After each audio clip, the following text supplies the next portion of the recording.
तो सबसे पहले आज की डेट लिखेंगे। आज की डेट है 25 फरवरी 25 फरवरी 2025 आज की डेट है। और आज की क्लास इंपॉर्टेंट है क्योंकि आज हम बात करने वाले हैं कंपैटिबल नंबर्स के बारे में। मैं कंपैटिबल नंबर भी उनको कई बार कहूँगा, लकी नंबर भी कई बार उनको कहूँगा। तो आप उसे जो आपको आसान लैंग्वेज लगे, ठीक है, वो आप लिख सकते हैं। ठीक है, तो सबसे पहले हम उस चीज़ को रिवीजन करते हैं जो हमने पिछली क्लास में पढ़ा था। अभी तक हमने पिछली क्लासेस में आई थिंक 3 या 4 क्लासेस जो हमारी हुई हैं अभी तक, और आई होप आप सभी लोग उन क्लासेस को वेबसाइट पे देख पा रहे होंगे। लॉगिन आईडी पासवर्ड ठीक से काम कर रहा होगा। अगर कोई चैलेंज आता है, कोई दिक्कत आता है, तो आप मुझे इंडिविजुअल व्हाट्सएप पे मैसेज कर सकते हो कि सर ये नहीं चल रहा, ये प्रॉब्लम आ रहा है, तो मैं डेफिनेटली देखूंगा। मगर अगर आपने ठीक तरीके से लॉगिन आईडी पासवर्ड डाला है तो चांसेस कम है कि कोई प्रॉब्लम आए। तो ये क्लास भी आपको वेबसाइट पे मिल जाएगी। ठीक है, जो लोग आज क्लास नहीं कर पा रहे हैं वो वेबसाइट पे जाके अपने बैच पे जाकर देख सकते हैं। और मैं दोबारा रिपीट करता हूं, बैच 2 सेलेक्ट करना है आपको। ठीक है, बैच 1 नहीं, बैच 3 नहीं, आपके लिए बैच 2 है। ठीक है, चलिए तो फिलहाल आज की क्लास में सबसे पहले हम ये समझते हैं कि जितने भी नंबर है, हालांकि हमने पिछली क्लास में इसके बारे में बात किया है कि हर नंबर एक प्लैनेट से एसोसिएटेड है। और पिछली क्लास में मैंने आपको उसका डे भी बताया था कि कौन से प्लैनेट का, कौन से नंबर का कौन सा डे होता है। ठीक है, तो एक बार फिर से हम रिकॉल कर लेते हैं 1 सेकेंड में कि कौन से नंबर का कौन सा डे होता है और उसका क्या कलर होता है। ये याद रखना, ये छोटी छोटी चीजें हैं क्योंकि अभी स्टार्टिंग है, ये फाउंडेशन, मान लीजिए फाउंडेशन पार्ट है। तो जब तक फाउंडेशन तगड़ा नहीं होगा तो इमारत कैसे अच्छी बनेगी। तो फाउंडेशन बहुत जरूरी है, अच्छे से पढ़ना, अच्छे से आप नोट्स बना पाएं। और कई बार अगर आप नहीं लिख पाते हैं तो कोई बात नहीं, आप वहां पर पॉज ले सकते हैं, आप अगली लाइन से लिख लीजिए। जो छूट गया है वो जाकर आप रिकॉर्डिंग में चेक कर सकते हैं। पर मैं कोशिश करूंगा कि मैं उसी पेस में बोलूं कि आप सभी लोग अच्छे से लिख पाएं। ठीक है, तो पिछली क्लास में हमने जो बात किया था, लास्ट टॉपिक में मैंने आपको समझाया था कि हर नंबर का अपना एक दिन है। जैसे अगर हम 1 से लेकर 9 तक हम जाते हैं तो जो नंबर 1 है उसका दिन है संडे।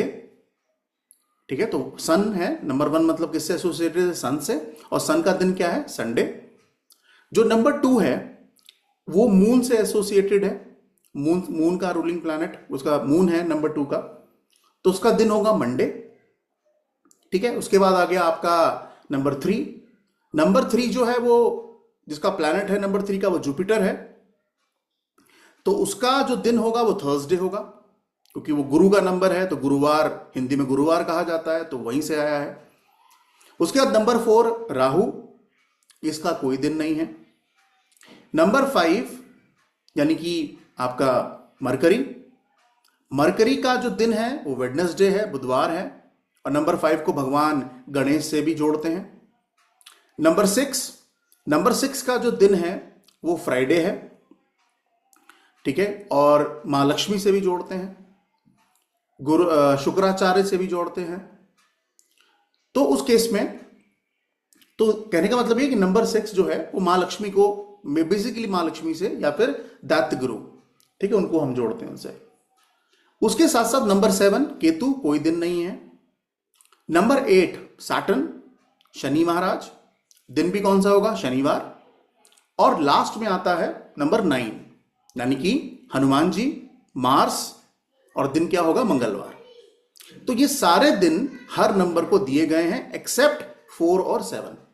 4 और 7 को कोई नंबर नहीं दिया गया है क्योंकि वो राहु और केतु से एसोसिएटेड है।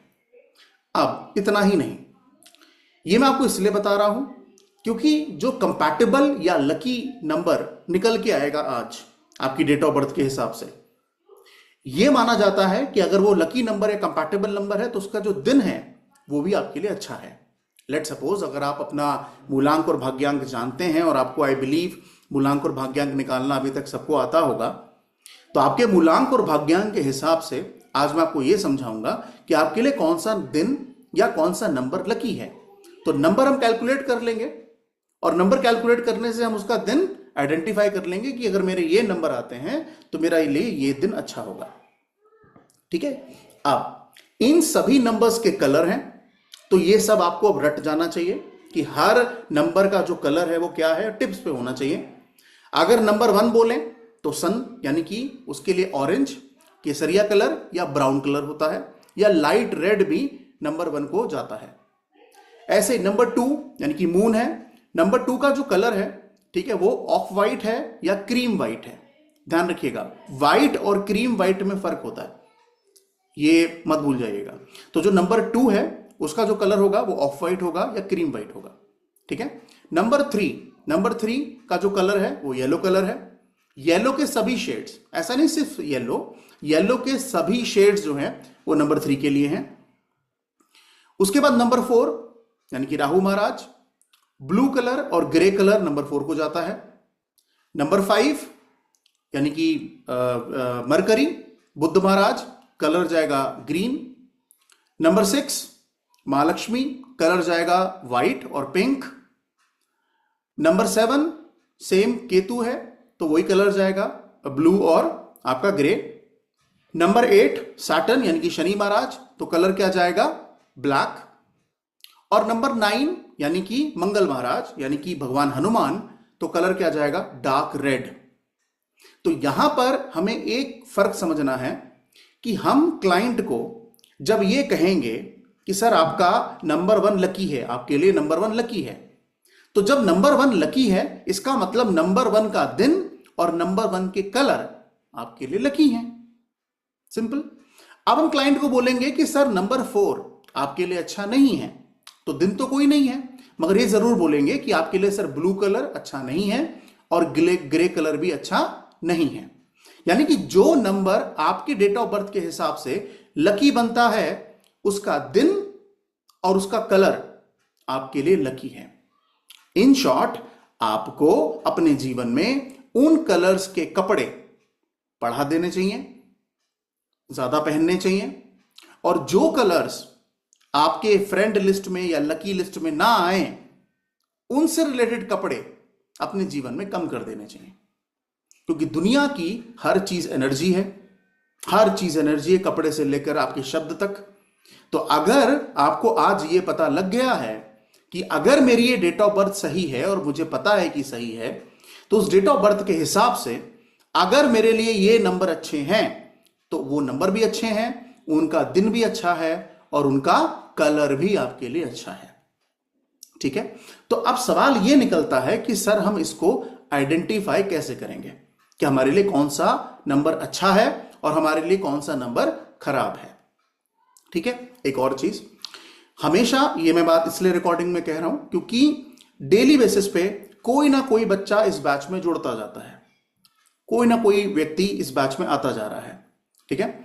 तो जो भी लोग इस बैच में 11 फरवरी के बाद से जुड़ रहे हैं उन सभी से मैं रिक्वेस्ट करूंगा कि वो क्लासेस को क्रमबद्ध तरीके से डे 1 से अपने नोट्स बनाकर उसको पढ़ें। यानी कि आप ये समझ लीजिए कि कुछ क्लासेस जा चुकी हैं, ज्यादा नहीं है, 3-4 ही हैं, मगर अगर आप उन क्लासेस को देखकर क्लास में बैठेंगे तो आपको ज्यादा समझ में आएगा। ठीक है। तो उस केस में जब भी आपके पास समय मिले तो आप उन क्लासेस को देख लें ताकि आप उस फ्लो में आ जाएं जिस फ्लो में क्लास चल रही है। ठीक है। और अगर आप ये जितना जल्दी कर लें उतना आपके लिए अच्छा होगा। ठीक है। चलिए, तो आज हम समझते हैं कि कौन से नंबर हमारे लिए अच्छे हैं और कौन से नंबर हमारे लिए खराब है। तो अपनी कॉपी निकाल लीजिए और अपने ऊपर हेडिंग डालिए कंपैटिबिलिटी चार्ट। आज का पहला टॉपिक है, इस पर हम बात करेंगे और वो होगा कंपैटिबिलिटी चार्ट। अब कंपैटिबिलिटी चार्ट, आई होप सभी लोगों को मेरी स्क्रीन दिख रहा होगा। तो कंपैटिबिलिटी चार्ट एक्चुअली है क्या? कंपैटिबिलिटी चार्ट का मतलब क्या है? कंपैटिबिलिटी चार्ट का मतलब यह है कि आपको याद होगा कि जब से मैंने इसको क्लास को शुरू किया है तो मैं हमेशा कहता हूं कि नंबर 1 राजा है, नंबर 2 रानी है, नंबर 3 टीचर है, नंबर 4 बागी है, नंबर 5 राजा का बेटा है, नंबर 6 भी टीचर है, नंबर 7 जो है वो आध्यात्म गुरु है, नंबर 8 शनि महाराज जज हैं और नंबर 9 जो है मंगल महाराज यानी कि सेनापति हैं। तो राजा के जो सेनापति हैं वो नंबर 9 है। तो ऐसे करके ये पूरी स्टोरी हमने पिछले 2-3 क्लासेस में पढ़ी है, मगर आज उस स्टोरी को नंबर का फॉर्म देने का समय आ गया है कि नंबर के बेसिस पे हम समझें कि ये स्टोरी काम कैसे करती है। ठीक है। तो सबसे पहले हम क्या करेंगे, अपनी कॉपी में जैसे बचपन में याद होगा हम डिफरेंस बिटवीन लिखते थे ना, कि एक दो तीन लाइन डालते थे और डिफरेंस लिखते थे। तो आपको क्या करना है, अपनी कॉपी में सबसे पहले यहां पर लिखिए नंबर, उसके बाद एक लाइन डाल दीजिए, उसके बाद लिखिए वहां पर फ्रेंड, फिर यहां पर लाइन डाल दीजिए, थोड़ी गैप ज्यादा रहेगा तो अच्छा रहेगा, और उसके साथ लिख दीजिए एनिमी, वहां एक लाइन डाल दीजिए, और एक लिख दीजिए न्यूट्रल।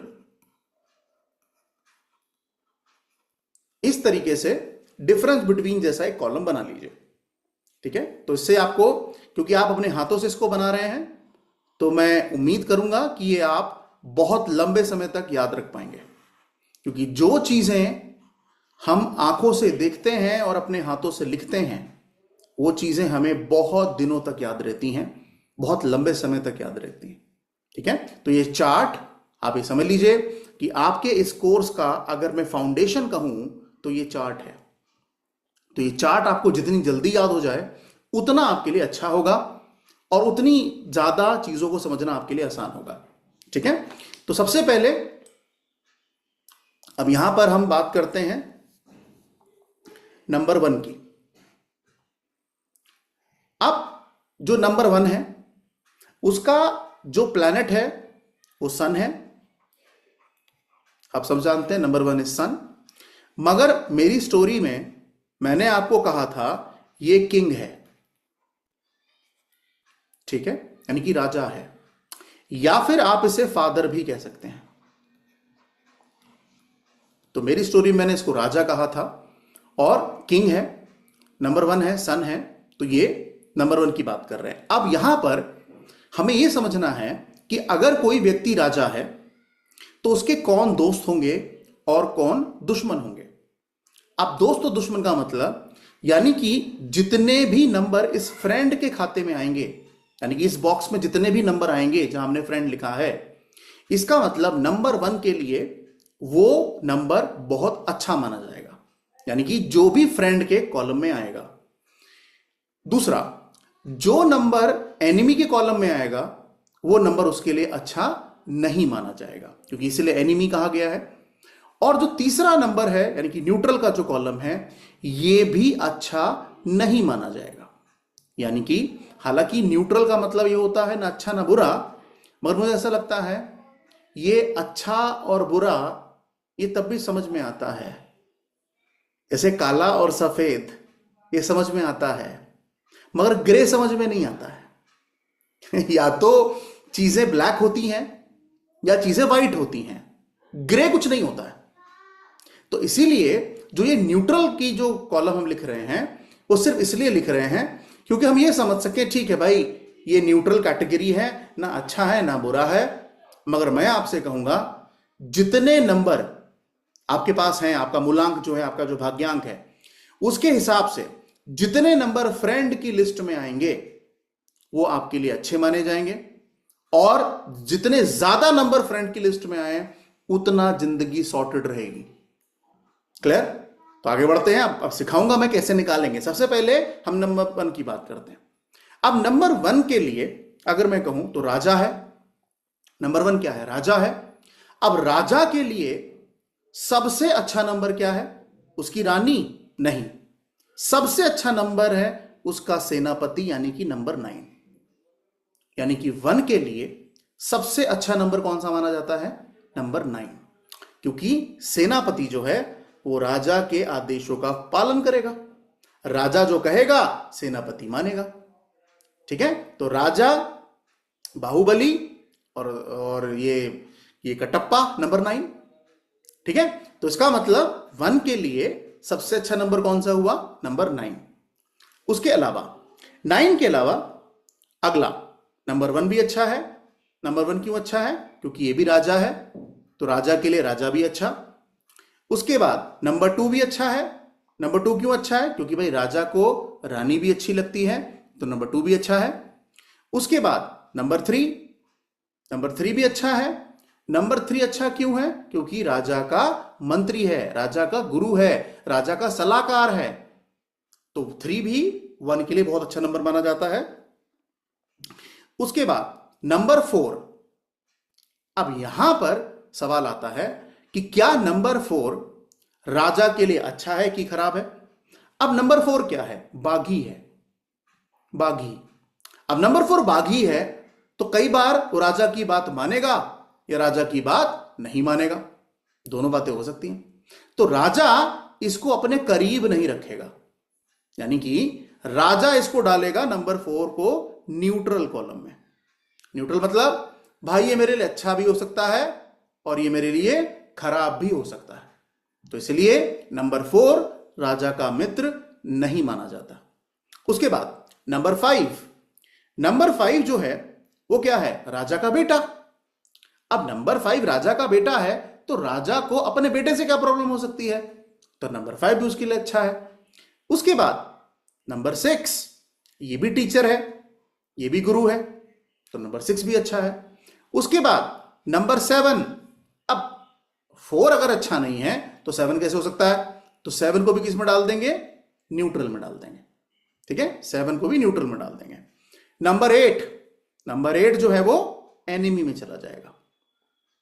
यानी कि आपने कहानी सुनी होगी कि भैया सूरज की, सूर्य देव की और शनि महाराज की नहीं पड़ती। सिंपल है। अब हालांकि ऐसा कहा जाता है कि जो सूर्य भगवान है वो शनि भगवान के पिता हैं।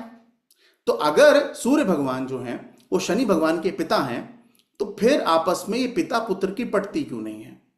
उसका एक मैंने कहीं स्टोरी सुना था, पता नहीं इसमें कि मुझे क्या सही क्या गलत, मगर मैं आपको बताता हूं जो मैंने कहीं सुना या पढ़ा कि एक टाइम पर ऐसा था कि जो सूर्य भगवान थे वो बहुत सुंदर थे, ठीक है, बहुत अच्छे थे और चमकदार थे। तो उनकी जो पत्नी थी उनको लगा कि यार मेरा पति तो बहुत गौरवशाली है, बहुत अच्छा है, बहुत सुंदर है, मैं इतनी सुंदर नहीं हूं, तो एक काम करती हूं, मैं तपस्या करती हूं। तो वो तपस्या करने के लिए चली जाती हैं और अपनी छाया, यानी कि अपने जैसा एक छाया वहां घर पे रख जाती हैं कि भैया ये तब तक मेरे पति की सेवा करेगी जब तक मेरी तपस्या पूरी नहीं हो जाती। तो अब सूर्य भगवान को ये पता नहीं होता है कि ये तो छाया है, ये मेरी पत्नी नहीं है। तो वहां पर सूर्य भगवान का उसी छाया वाली जो लेडी हैं उनके साथ एक बच्चा पैदा होता है और उस बच्चे को, वो बच्चा काला होता है। ठीक है, अब सूर्य भगवान कहते हैं मैं गोरा, मैं इतना तेजस्वी, ये काला कैसे हो गया? तो उन्होंने कहा कि सर ये मेरी औलाद नहीं हो सकता, ये वो ऐसे करके एक स्टोरी है। तो कहने का मतलब ये है कि जो नंबर 8 है वो शनि महाराज है। कहने को ये कहा जाता है, सच्चाई है कि शनि महाराज जो है वो सूर्य भगवान के ही बेटे हैं, मगर आपस में दोनों के बीच में 36 का आंकड़ा है। तो इसीलिए नंबर 1 के लिए नंबर 8 को अच्छा नहीं माना जाता। ठीक है, 9 अच्छा है तो इसका मतलब ये टेबल पूरा कंप्लीट हो गया। अब यहां पर अभी कहानी खत्म नहीं हुई है, क्योंकि हो सकता है कि आपका मूलांक 1 हो सकता है कि आपका मूलांक 1 हो, मगर यह थोड़ी गारंटी है कि आपका भाग्यांक भी 1 हो। ऐसा भी तो सकता है ना, मूलांक आपका अलग हो सकता है और भाग्यांक आपका अलग हो सकता है। तो यह मत समझ लेना कि यार मेरा मूलांक अगर 1 है तो मेरे लिए 9 अच्छा है, 1 अच्छा है, 2 अच्छा है, 3 अच्छा है, 5 अच्छा है, 6 अच्छा है ना, ये गलत फहमी है। जब तक आप ये पूरी टेबल ना पढ़ लें तब तक आप ये आइडेंटिफाई नहीं कर पाएंगे कि मेरे लिए कौन सा नंबर अच्छा है और कौन सा नंबर खराब है। तो पहले हम टेबल को कंप्लीट करते हैं, फिर समझते हैं कि हम कैसे निकालेंगे कि हमारे लिए कौन सा नंबर अच्छा है और कौन सा नंबर खराब है। तो अगर मैं नंबर 1 के बेसिस पे देखूं तो जिन भी लोगों का मूलांक 1 है, ठीक है, उनके लिए नंबर 4, नंबर 7 और नंबर 8 अच्छा नंबर नहीं माना जाता। तो अपने जीवन में वो इन नंबर्स को इस्तेमाल बिल्कुल ना करें। ठीक है, आगे बढ़ते हैं। राजा के बाद दूसरे नंबर पे आती है रानी। रानी को मून कहा जाता है, आप इसे क्वीन कह सकते हैं। तो मेरी कहानी में ये क्वीन का किरदार अदा करती हैं। तो अब नंबर 2 अगर क्वीन है, अब यहां पर यह समझना है कि नंबर 2 क्वीन है, अब रानी है, सुंदर रानी है, कोमल सी सॉफ्ट सी रानी है। अब सुंदर रानी है, अच्छी रानी है, अब उसके लिए कौन अच्छा कौन खराब हमें यहां समझना है। ठीक है, तो ये उन लोगों की बात हो रही है जिनका मूलांक 2 है।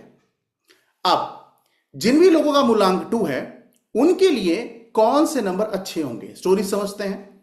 अब यहां पर रानी की बात हो रही है। अगर रानी की बात हो रही है तो पत्नी के लिए सबसे अच्छा नंबर क्या होता है, उसका पति, यानी कि नंबर 1। नंबर 2 के लिए सबसे अच्छा नंबर नंबर 1 है, सबसे अच्छा नंबर नंबर 1 है। क्यों? क्योंकि नंबर 2 क्या है, मून है, चंद्रमा है। नंबर 1 क्या है, सूर्य है। अगर सूर्य नहीं होगा तो चंद्रमा कैसे चमकेगा? तो इसीलिए नंबर 2 के लिए सबसे अच्छा नंबर कौन सा माना जाता है, नंबर 1। तो सबसे पहले लाइन में आप लिखिए नंबर 1 नंबर 2 के लिए बहुत अच्छा माना जाता है। उसके बाद रानी को रानी से भी प्रॉब्लम नहीं है, दोस्त हो सकती है, तो नंबर 2 भी अच्छा है। उसके बाद गुरु, टीचर, मंत्री, ये भी अच्छा है। उसके बाद अब आ गया नंबर 4। अब नंबर 4 क्या है, बागी है। ठीक है, अब बागी या ऐसे लड़ाके लोग या मारपीट करने वाले लोग, ऐसे लोगों को या ऐसे लोगों से रानी थोड़ा बच के रहेगी। उसने कहा ना भैया, मुझे ऐसे लोग नहीं चाहिए जो मारपीट करें या इस तरह की चीजें करें। तो उन्होंने कहा भैया मैं इनको एनिमी की कैटेगरी में लिखूंगी। तो नंबर 4 क्या हो गया, 2 के लिए एनिमी की कैटेगरी में आ गया। उसके बाद नंबर 5 बेटा है, अच्छा है। उसके बाद नंबर 6, अब नंबर 6 जो है वो ना बुरा है ना अच्छा है, तो नंबर 6 हम न्यूट्रल में लिख देंगे। यानी कि राजा की अप्रोच अलग होती है और रानी की अप्रोच अलग होती है। रानी ने कहा कि मैंने 3 को गुरु मान लिया है, 3 को टीचर मान लिया है, ठीक है, मैं 3 की सारी बातें सुनने को तैयार हूं, मगर मुझे 6 नहीं चाहिए, क्योंकि वो देवताओं के गुरु नहीं है, वो राक्षसों के गुरु हैं। इसीलिए नंबर 6 में दुश्मन नहीं कह रही हूं, मगर न्यूट्रल कैटेगरी में डालूंगी। तो नंबर 6 कहां जाएगा, न्यूट्रल कैटेगरी में 2 के लिए। उसके बाद नंबर 7 वो भी न्यूट्रल कैटेगरी है। उसके बाद नंबर 8, अब आप सोचिए नंबर 8 क्या है, राजा का बेटा, वो भी दूसरी औरत से, भैया इस रानी को कैसे पसंद आएगा? तो वो कहेगा ना भाई, 8 भी मेरे लिए एनिमी की कैटेगरी में है। उसके बाद नंबर 9, अब नंबर 9 कौन है, मार काट करने वाला सेनापति। सेनापति को कोई इंटरेस्ट नहीं है रानी में, सेनापति को राजा पसंद है, रानी बिल्कुल नहीं पसंद, क्योंकि रानी क्या है, सौम्य है, सिंपल है। तो वो क्या बोलेगी, ना भाई रानी नहीं पसंद, इसका मतलब रानी को सेनापति नहीं पसंद। तो किस में जाएगा, नंबर 9 एनिमी की कैटेगरी में। तो इसका मतलब नंबर 1 और नंबर 2 की अगर आप देखें तो यहां पर डिफरेंस आ जाता है कि मूलांक और भाग्यांक में कौन सा नंबर बैठ रहा है। अगर आपका मूलांक 1 है तो आपके लिए 9, 1, 2, 3, 5, 6 ये नंबर अच्छे माने जाते हैं, मगर अभी पिक्चर पूरी नहीं हुई है, ये मूलांक के बेसिस में बता रहा हूं। उसके बाद अगर आपका मूलांक 2 है तो 1, 2, 3 और 5 ये नंबर आपके लिए अच्छे माने जाते हैं। ठीक है, आगे बढ़ते हैं। अब राजा हो गया, रानी हो गई। अब नंबर 3 पे आता है आपका जुपिटर। अब नंबर 3 पे जुपिटर आ गए। जुपिटर टीचर हैं, जुपिटर राजा के प्रधानमंत्री हैं, जुपिटर राजा के सलाहकार हैं। तो बड़ा रोल है नंबर 3 का राजा के जीवन में। राजा को जो भी सलाह मशवरा करना है वो 3 से ही करना है कि सर बताओ क्या करना चाहिए, आपका ज्ञान क्या कहता है, आपका अनुभव क्या कहता है। तो नंबर 3 के लिए भाई प्रधानमंत्री है, राजा का सलाहकार है, तो क्या वो राजा को कैसे इग्नोर कर देगा, सवाल ही पैदा नहीं होता। तो नंबर 3 के लिए सबसे अच्छा नंबर कौन सा हुआ, नंबर 1। नंबर 3 के लिए बहुत अच्छा हो गया। उसके बाद रानी से भी उनको कोई प्रॉब्लम नहीं है, तो नंबर 2 भी ठीक है। उसके बाद ये भी टीचर हैं तो दूसरे टीचर का भी सम्मान करते हैं, तो 3 भी इनके लिए अच्छा है।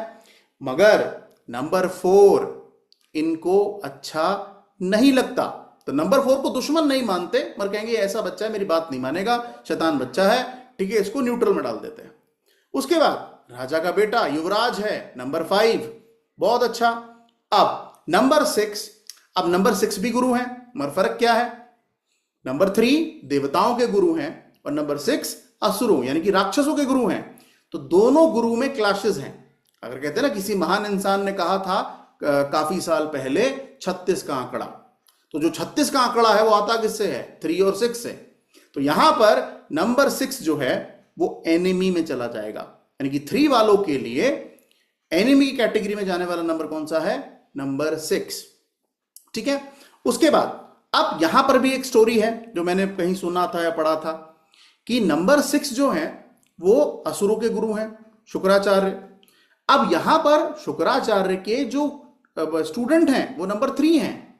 जो नंबर 3 है वो नंबर 6 का स्टूडेंट है और नंबर 6 ने नंबर 3 को ज्ञान दिया था और शुक्राचार्य को यह पता था कि भाई एक ऐसी विद्या जिससे मरे हुए आदमी को जीवित कर दिया जाए, यह विद्या उन्होंने नंबर 3 को सिखा दी।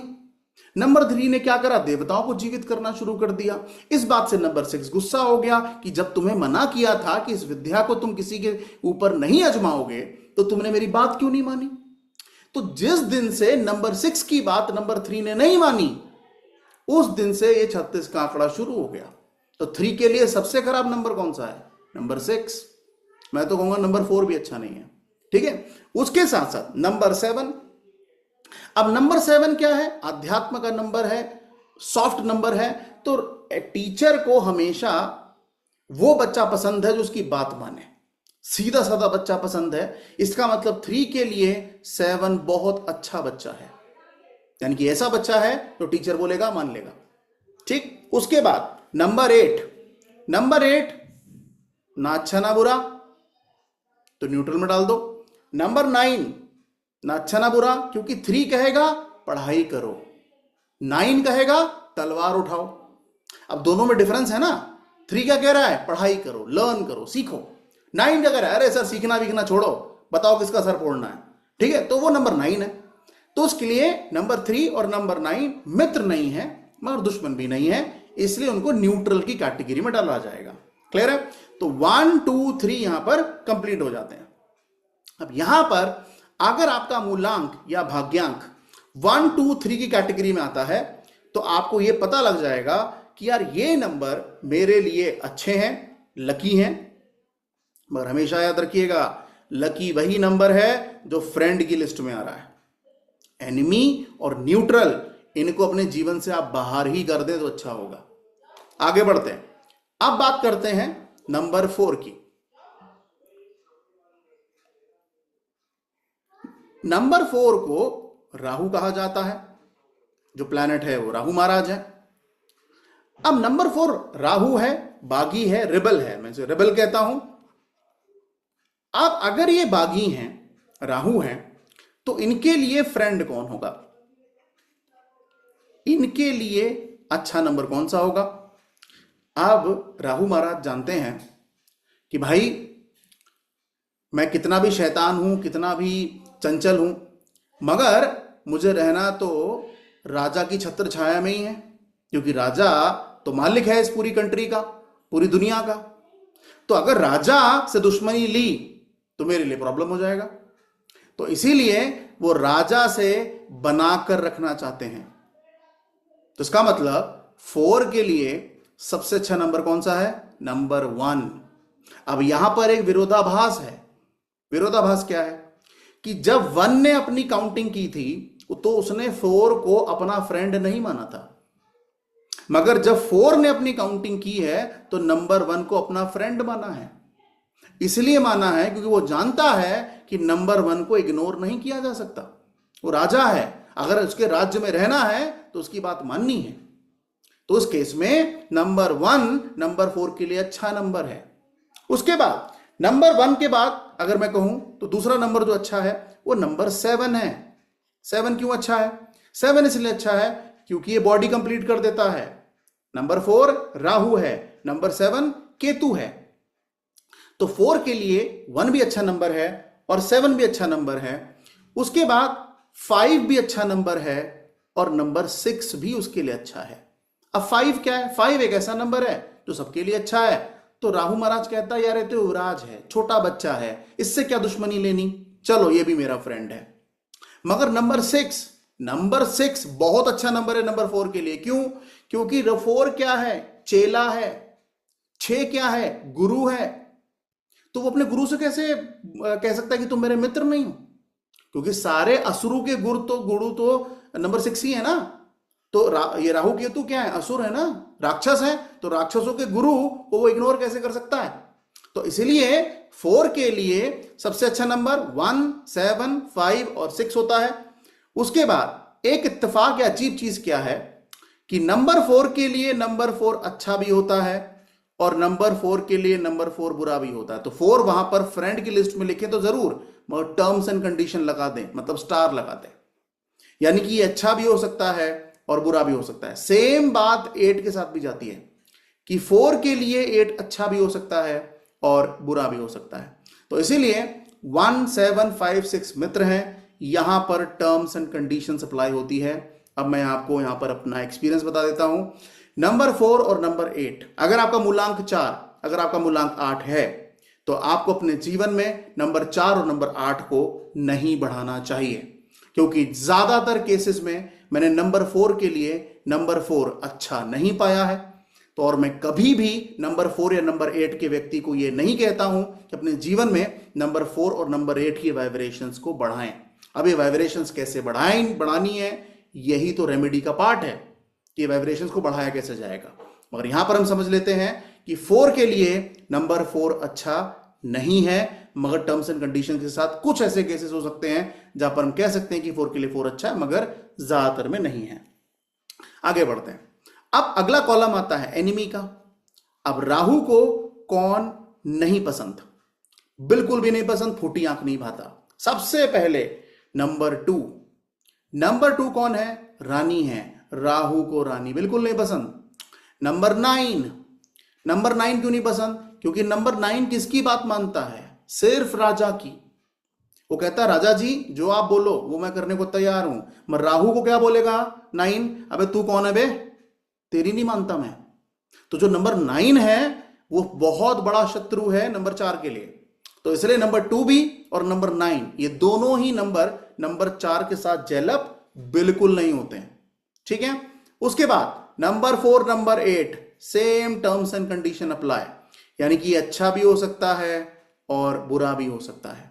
तो 2 और 9, 4 और 8 ये बुरी कैटेगरी में भी आ सकते हैं, एनिमी कैटेगरी में आ सकते हैं।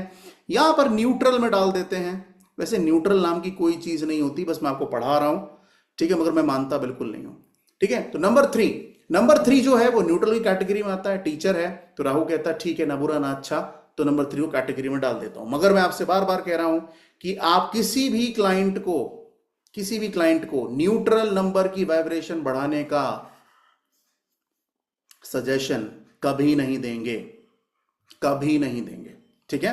चलिए आगे बढ़ते हैं। नंबर 5 क्या है? मरकरी है।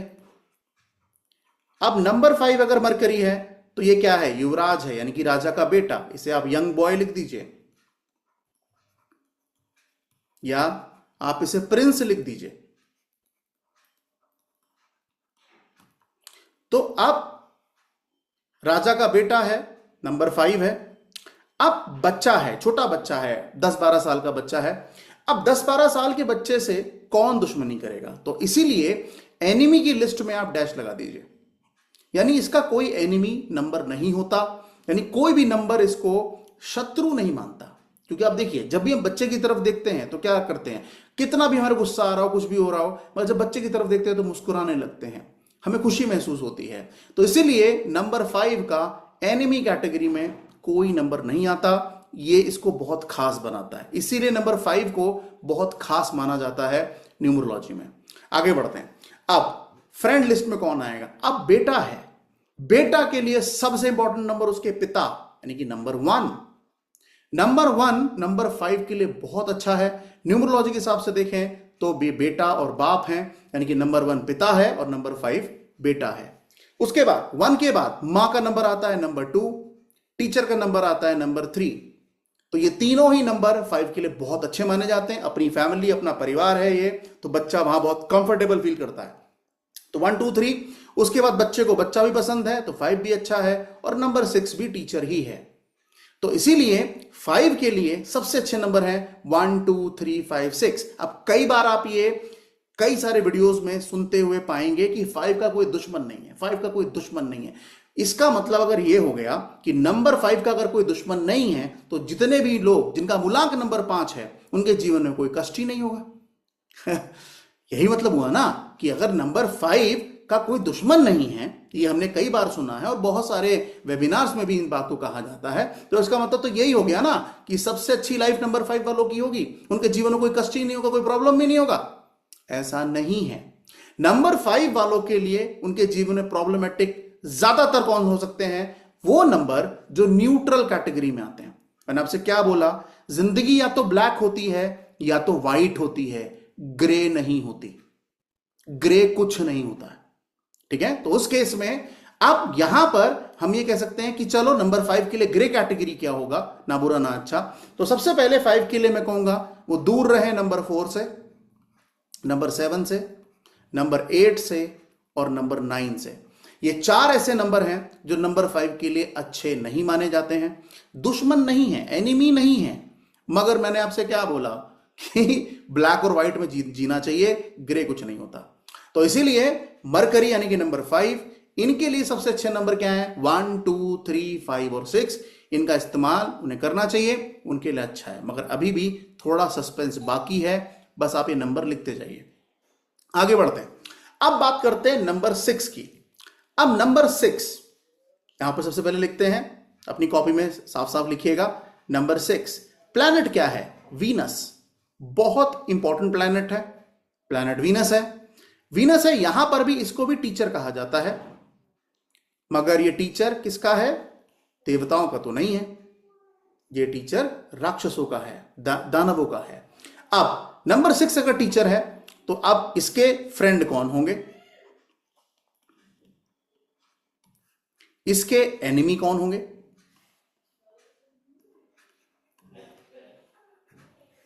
और इसके ग्रे कैटेगरी यानी कि न्यूट्रल में कौन जाएगा?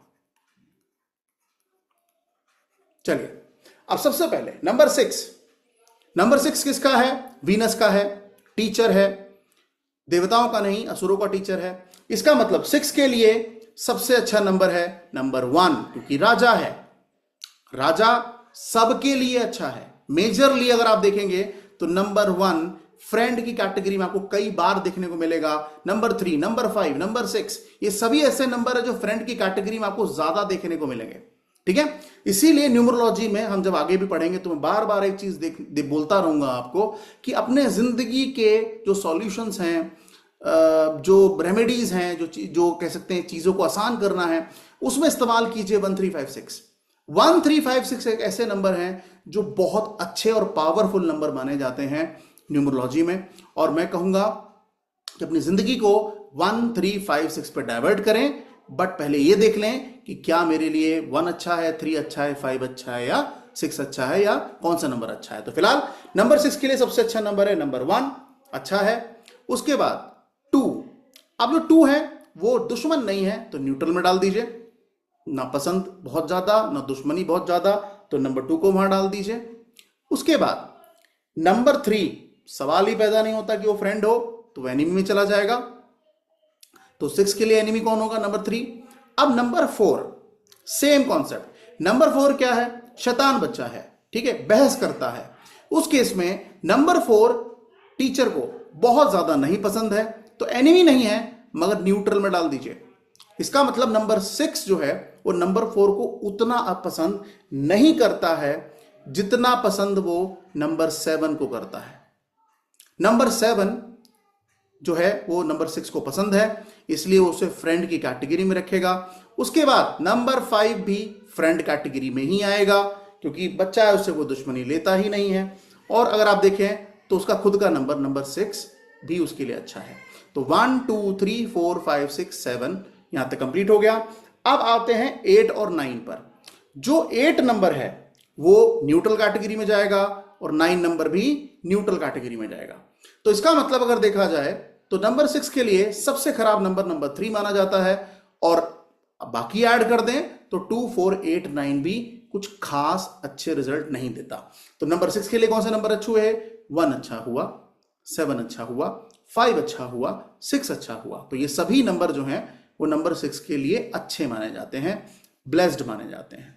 तो अगर आपका मूलांक नंबर 6 है तो मेरी आपको एक सलाह है कि आप अपने जीवन में 1, 5, 6 और 7 का इस्तेमाल ज्यादा करें। और उसमें भी अगर मैं चूज करूं तो 7 का उतना मत कीजिए क्योंकि उतना अच्छा नंबर नहीं है। 1, 5 और 6 कीजिए। आगे बढ़ते हैं, नंबर 7। अब नंबर 7 को केतु कहा जाता है। सीधा साधा बच्चा है, सीखना चाहता है। ठीक है, ऐसे लोग भी आपको बहुत सीधे साधे मिलेंगे। ठीक है, 100 में मिलेंगे, बहुत सॉफ्ट तरीके से बातें करेंगे। तो केतु उनका प्लैनेट है। अब जो केतु है उसको ये जितने नंबर 4 या नंबर 7 ये शैडो प्लैनेट है।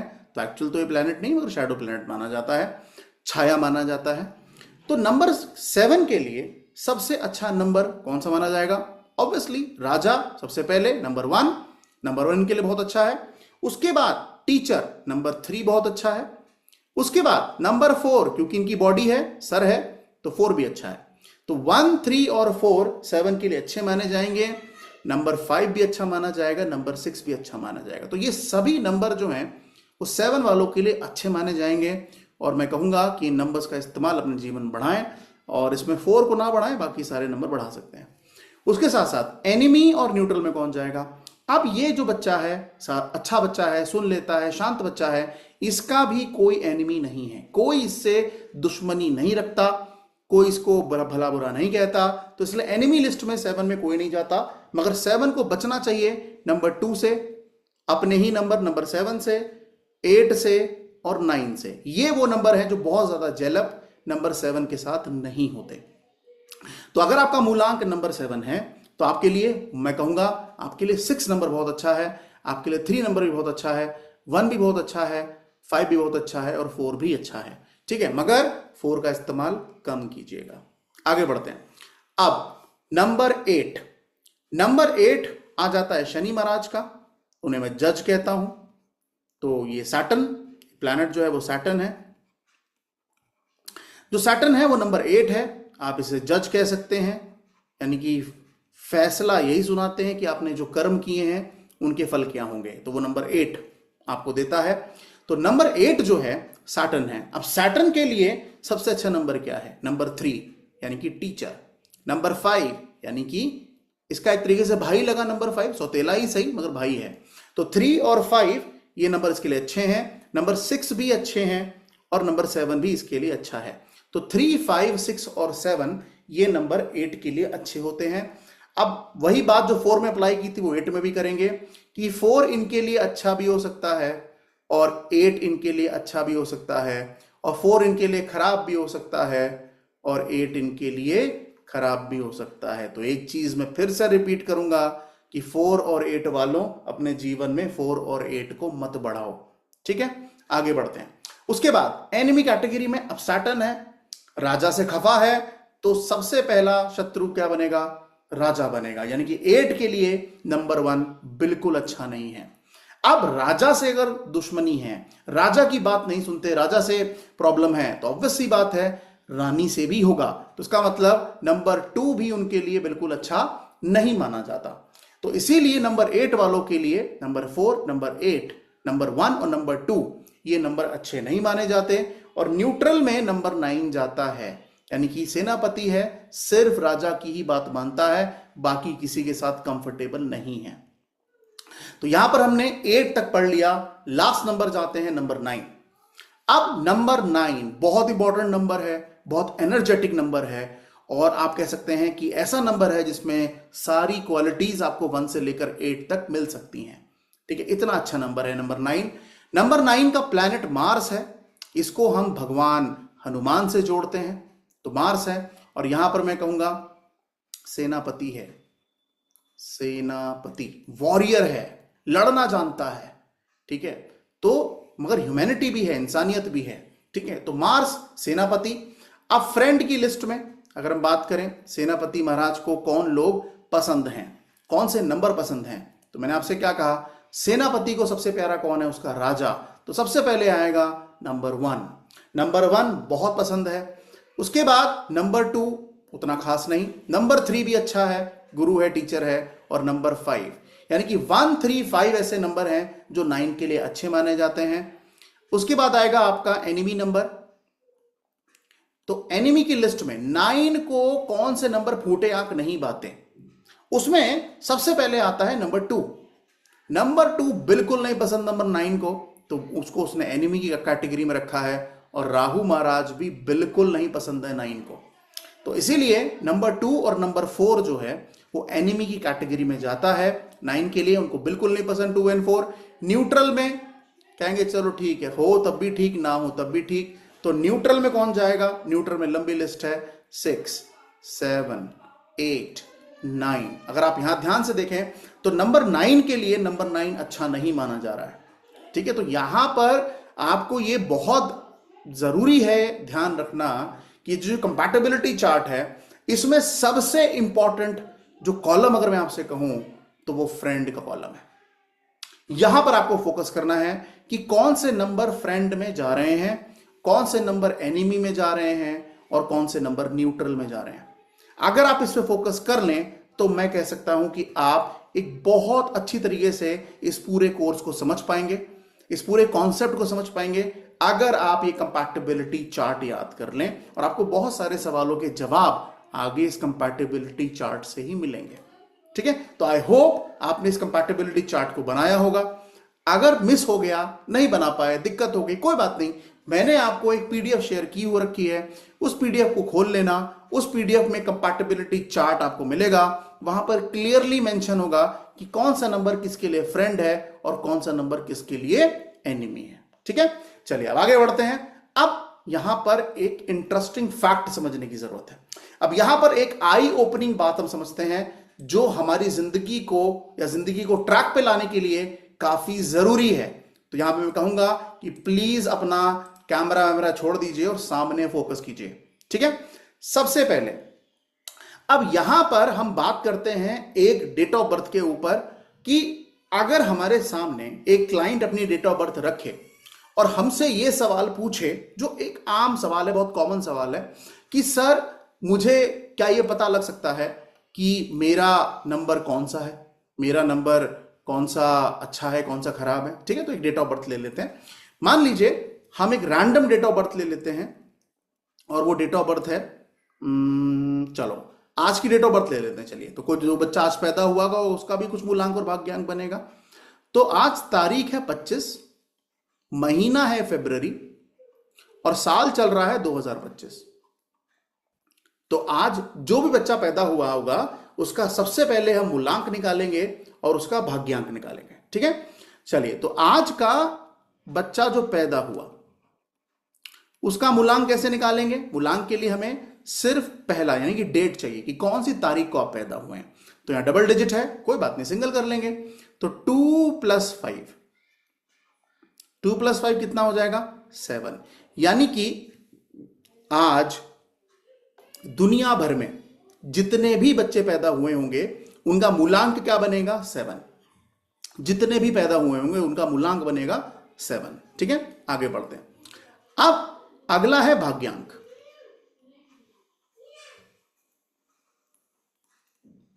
अब भाग्यांक क्योंकि भाग्य का नंबर है, बड़ा नंबर है, तो कैलकुलेशन भी थोड़ी बड़ी होगी। बड़ी करने के लिए क्या करेंगे? सारे मतलब डेट, मंथ और ईयर का टोटल करेंगे। तो 2 + 5 + 2 + 2 + 2 + 5, बीच में अगर 0 आता है तो उसको इग्नोर कर दीजिएगा। ठीक है, चलिए अब ऐड करते हैं। 2 + 5 कितना हो गया? 7। 7 और 2 कितना हो गया? 9। 9 और 2 11। 11 और 2 13। 11 और 2 13 होता है। 13 और 5 18। हाँ, 18 होता है। ठीक है, तो 13 और 5 18 हो गया, तो 18। अब 18 तो भाग्यांक नहीं हो सकता क्योंकि सिंगल डिजिट में निकालना है, क्योंकि नंबर 1 से लेकर 9 तक ही है। तो क्या करेंगे? 1 + 8 कर देंगे। तो 1 + 8 करके क्या आएगा? 9। तो यानी कि आज भारतवर्ष में या दुनिया भर में जितने भी बच्चे पैदा हुए होंगे उनका मूलांक 7 होगा और उनका जो भाग्यांक है वो 9 होगा। अब यहां पर सबसे पहले हमें यह देखना है कि ये जो कॉम्बिनेशन है मूलांक और भाग्यांक का, यहां पे दो स्टेप आते हैं मेरे आंखों के तारों, ध्यान देना।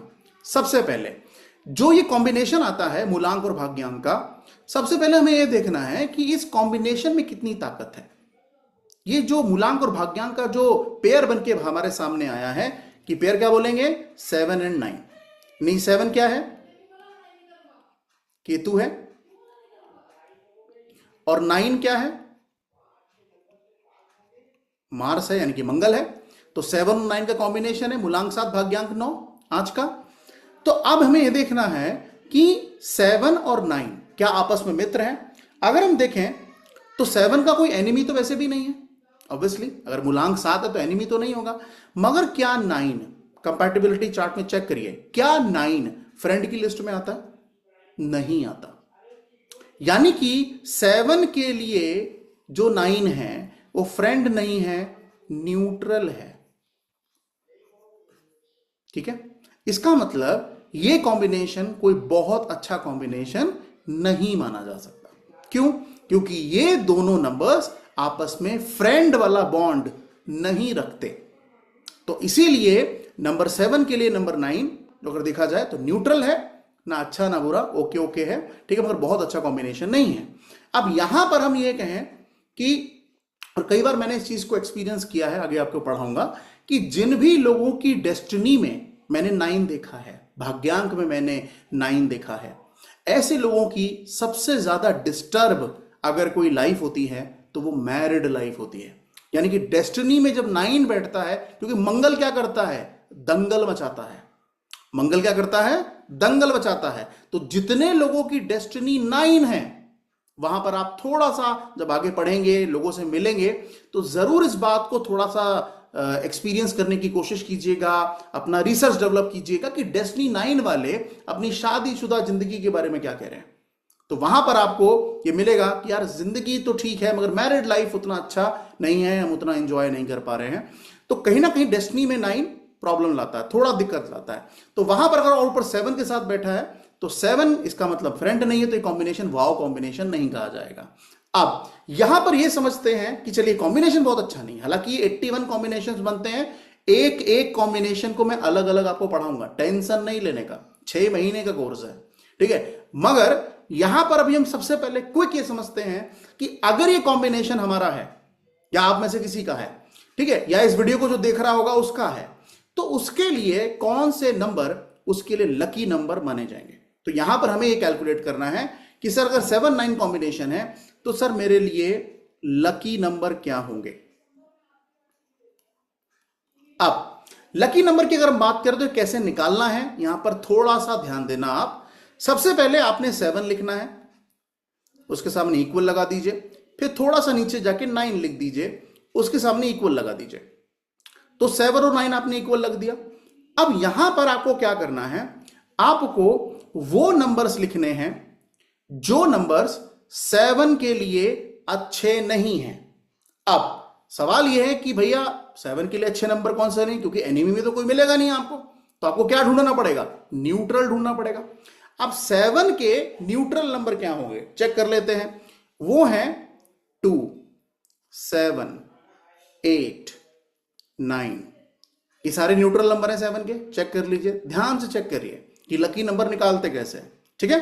तो 2, 7, 8, 9 ये 7 के अच्छे नंबर नहीं है, यानी कि 7 के मित्र नहीं है। आगे बढ़ते हैं, अब नंबर 9 की बात करते हैं। नंबर 9 का जो लिस्ट है उसमें कौन से नंबर अच्छे नहीं है, 2 अच्छा नहीं है, 4 अच्छा नहीं है, 6 अच्छा नहीं है, 7 भी नहीं है, 8 भी नहीं है, 9 भी नहीं है। इसका मतलब यहां पर हमें सारे वो नंबर पहले लिखने हैं जो एनिमी या न्यूट्रल की कैटेगरी में आते हैं।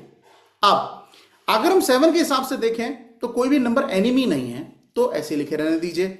मगर 9 में तो एनिमी मिलेगा ना, 9 का तो एनिमी मिलेगा ना। अब 9 का एनिमी कौन है, नंबर 2। नंबर 2 9 का एनिमी है। नंबर 4 9 का एनिमी है। अब आप क्लाइंट को कैसे बोलेंगे, आप ये बोलेंगे कि सर आपके लिए number 2, number 4 number 6, number 7, number 8 और नंबर 9 अच्छे नहीं हैं, यानी कि सारे नंबर खराब हैं।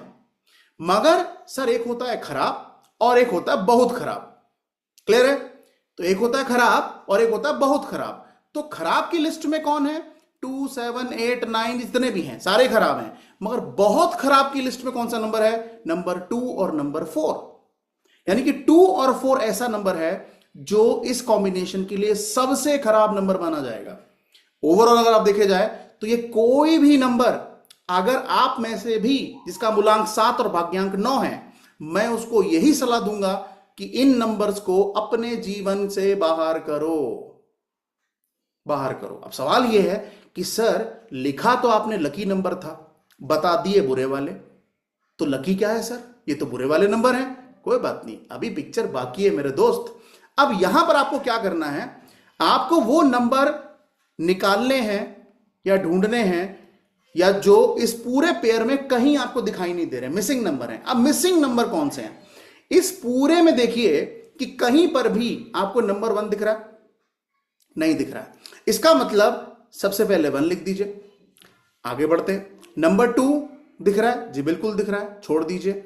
नंबर 3 हमें कहीं नहीं दिख रहा भाई, चलो तो 3 भी लिख देते हैं। उसके बाद नंबर 4 दिख रहा है। नंबर 5 नहीं सर, नंबर 5 भी कहीं नहीं दिख रहा, चलो 5 लिख देते हैं। नंबर 6 दिख रहा है, नंबर 7 दिख रहा है, नंबर 8 दिख रहा है, नंबर 9 दिख रहा है। इसका मतलब जो भी बच्चा आज पैदा हुआ होगा, इस धरती पर आया होगा, उसके लिए लकी नंबर की कैटेगरी में उसके पास 3 नंबर आते हैं और वो नंबर क्या होंगे? 1, 3 एंड 5। ये तरीका होता है अपने लकी नंबर निकालने का। कि आपके लिए ये बिल्कुल ये बहुत बड़ी मिथ है कि सर जिस तारीख को मैं पैदा हो गया हूं वही तारीख मेरे लिए अच्छा है। अब यहां पर ये पैदा तो 25 तारीख को हुआ है, मूलांक तो इसका 7 है, मगर क्या इसका 7 लकी नंबर है? नहीं, इसका लकी नंबर क्या है? 1, 3 और 5। अब यहां पर हम क्लाइंट को इतना ही नहीं कहेंगे, उसके अलावा कुछ और एड ऑन करेंगे। भाई एड ऑन क्या करेंगे सर? अब क्योंकि अब उसको ये बता दो, इसको उसको ये मत समझाने बैठ जाना कि सर लकी नंबर निकालते कैसे हैं, ये हमारा काम है, ठीक है। अब उसको ये समझाना कि सर आपके लिए लकी नंबर 1, 3, 5 है। अच्छा सर एक काम और मानोगे आप? तो बोलेगा हाँ सर बताओ। तो बोला कि सर आपके लिए 1, 3 और 5 क्योंकि लकी नंबर हैं तो आपको क्या करना चाहिए? सर 1 जो है ना उसको ऑरेंज कहा जाता है, केसरिया कलर कहा जाता है। 1 ब्राउन भी होता है। तो सर एक काम कर लेना सर, आप अपने जीवन में सर ऑरेंज और ब्राउन कलर को ऐड कर लेना सर, क्योंकि आपके लिए लकी कलर है। उसके बाद सर संडे को यूज कर लेना सर, ये दिन अच्छा है आपके लिए। और सर कोई संडे में अगर तारीख 1, 10 या 19 पड़ जाए तो वो संडे और कमाल हो जाएगा सर। समझ में आया? यानी कि नंबर 1 उसके लिए लकी है ना, क्योंकि नंबर 1 एक ऐसा नंबर है जो उसके मूलांक को भी पसंद है और भाग्यांक को तो बहुत पसंद है। क्लियर? तो उस केस में 7 और 9 के लिए कौन सा नंबर अच्छा है? नंबर 1 अच्छा है। तो क्या बोल रहा है? सर संडे यूज कीजिए, ऑरेंज और ब्राउन कलर के कपड़े पहनिए, शर्ट पहन लीजिए, टी शर्ट पहन लीजिए, कुर्ता पैजामा पहन लीजिए। और सर अगर ऐसा संडे मिल जाए जिस संडे की तारीख 1, 10 या 19 हो, वो संडे आपके लिए बहुत अच्छा है, क्योंकि 28 तारीख अपने आप में अच्छी तारीख नहीं मानी जाती, तो अवॉइड कर लेना, ठीक है। तो 1, 10, 19 सर आपके लिए अच्छा रहेगा, संडे अच्छा लगेगा। और सर ऑरेंज केसरिया कलर या ब्राउन कलर अपनी जिंदगी में ऐड कर लीजिए, क्योंकि वो कलर आपके लिए अच्छा है। अच्छा अब वो कहेगा सर मेरे पास 2 ही कलर ऑप्शन है। उसे नहीं सर और बताता हूं। नंबर 3 का कलर क्या होगा? अब ये कैसे कर पाओगे? जब तक याद नहीं होगा तो करो कैसे? तो याद करो। नंबर 3 का कलर क्या है? येलो कलर है। नंबर 3 का जो कलर है वो येलो कलर है। अब उसे क्या बोलोगे? सर येलो या येलो के शेड्स अपने जीवन में ऐड कर दीजिए। यानी कि अगर आप पीले रंग का कपड़ा पहने, शर्ट पहन लें, टी शर्ट पहन लें, कुर्ता पैजामा पहन लें, बहुत अच्छा।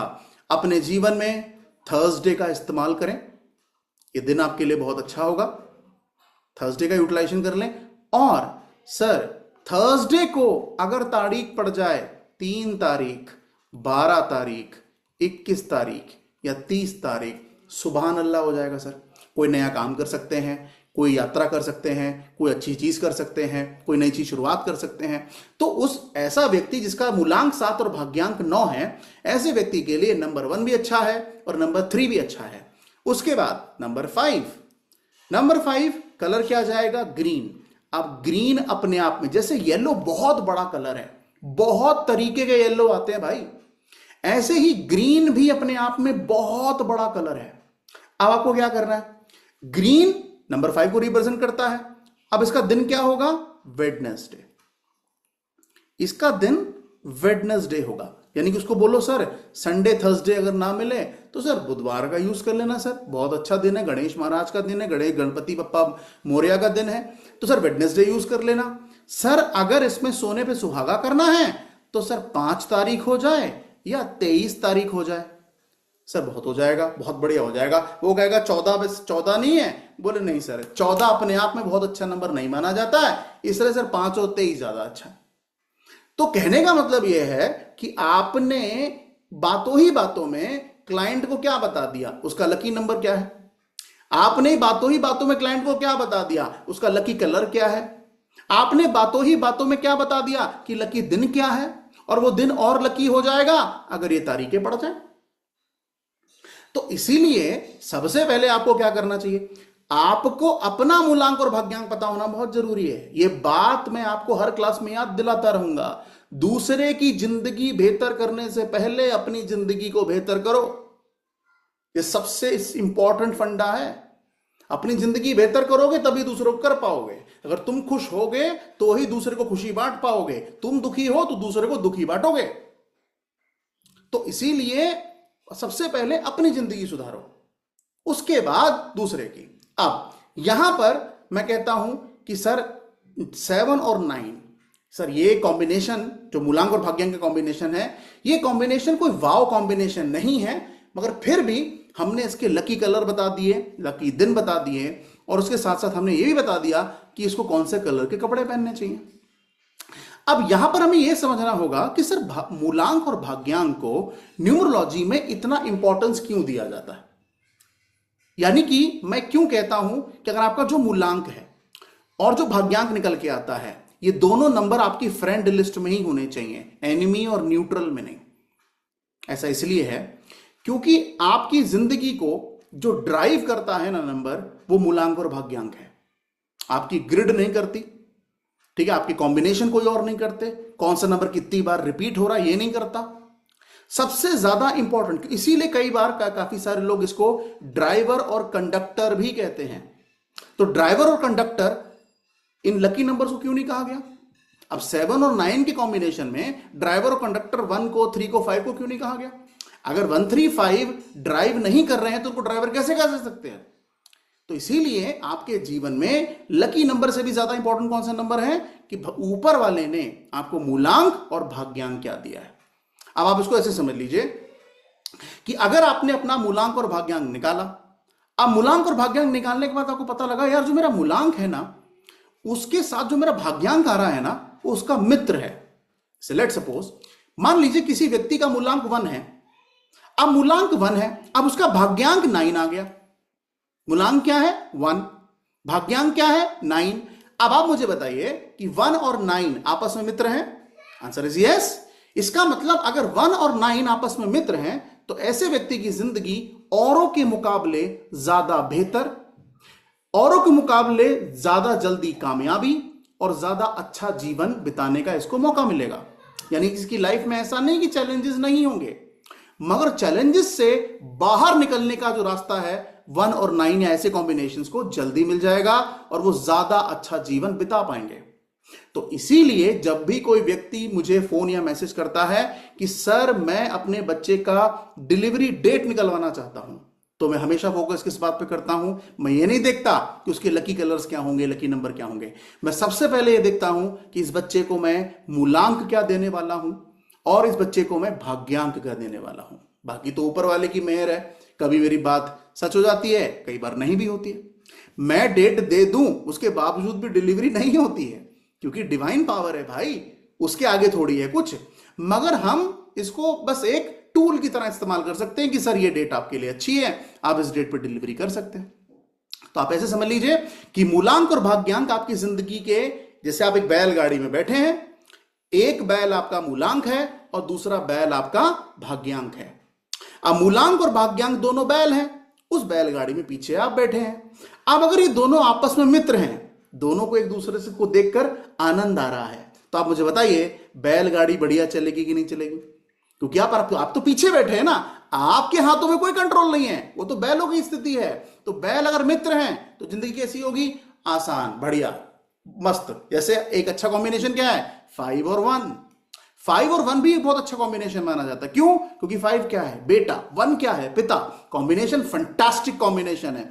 तो अगर आपको 5-1 जैसा कॉम्बिनेशन मिला है और आप अपने जीवन में कामयाब नहीं है, तो आप अपनी डेट ऑफ बर्थ को बर्बाद किया है, सिर बर्बाद किया है और सिर बर्बाद किया है। तो कहने का मतलब यह है कि आपकी जिंदगी बहुत बेहतरीन है, आप बस उसको, चैलेंजेस हर जगह होते हैं, हर जगह चैलेंजेस होते हैं, ऐसी कोई लाइफ नहीं जो परफेक्ट है। मगर अगर आपका मूलांक और भाग्यांक एंटी कॉम्बिनेशन मतलब मूलांक 1 आ गया और भाग्यांक 8 आ गया, अब यहां पर क्या होगा? 1 और 8 आपस में न्यूट्रल भी नहीं है, एनिमी है। अब अगर ये कॉम्बिनेशन एनिमी में जाएगा तो इसका मतलब ऐसे लोगों को अपनी लाइफ में मेजर चैलेंजेस देखने को मिलेंगे। उन लोगों को 2 बार में कोई चीज नहीं मिलेगी, उन्हें 3 या 4 या 5 बार एफर्ट करना पड़ेगा और उनको सफलता थोड़ा और ज्यादा मेहनत करने से मिलेगी। मैं ऐसा बिल्कुल नहीं कह रहा हूं कि अच्छा कॉम्बिनेशन आपको सफलता जल्दी दिला देगा या आपको सफल बना देगा, नहीं, मेहनत हम सबको करनी है। बट कहते हैं ना कि सर हमने मेहनत की, हमें 2 बार में रिजल्ट मिल गया, दूसरे ने मेहनत की 4 बार में रिजल्ट मिला, तो वो कहीं ना कहीं हम देखते हैं कि इसका मूलांक और भाग्यांक क्या है। क्योंकि बार बार मैं कह रहा हूं, आपकी जिंदगी ड्राइव आपका मूलांक और भाग्यांक करता है, ना तो आपकी लोशो ग्रिड करती है और ना ही वैदिक ग्रिड। क्योंकि ग्रिड क्या है? ग्रिड तो एक तरीके से स्नैपशॉट है, ठीक है, स्क्रीनशॉट है आपकी जीवन का, मगर ड्राइव कौन कर रहा है? मूलांक और भाग्यांक। अब यहां पर एक चीज और आपको बता देता हूं, आप सभी लोगों ने आई बिलीव अपने लकी नंबर निकाले, सबको पता है उनके लकी नंबर क्या है? नहीं पता है? कोई बात नहीं, मैं आपको 1 मिनट का समय दे रहा हूं, अपना मूलांक और भाग्यांक लिखें। क्योंकि जो मैं अब समझाने वाला हूं वो आपको तभी समझ में आएगा जब आपके पास अपना मूलांक और भाग्यांक होगा। तो ध्यान से अपनी डेट ऑफ बर्थ लिखें, अपना मूलांक निकालें, अपना भाग्यांक निकालें और कॉपी के लेफ्ट हैंड साइड में कहीं पर उसको लिख दें कि सर मेरा मूलांक ये है और मेरा भाग्यांक ये है। मूलांक ये है और भाग्यांक ये, कॉपी में कहीं पर लिख दीजिए। अब मूलांक और भाग्यांक लेफ्ट हैंड साइड में लिखना है कि सर मेरा मूलांक ये है, भाग्यांक ये है। आराम से कैलकुलेट कीजिए और पूरे 6 महीने अपना मूलांक और भाग्यांक सबको याद रखना है।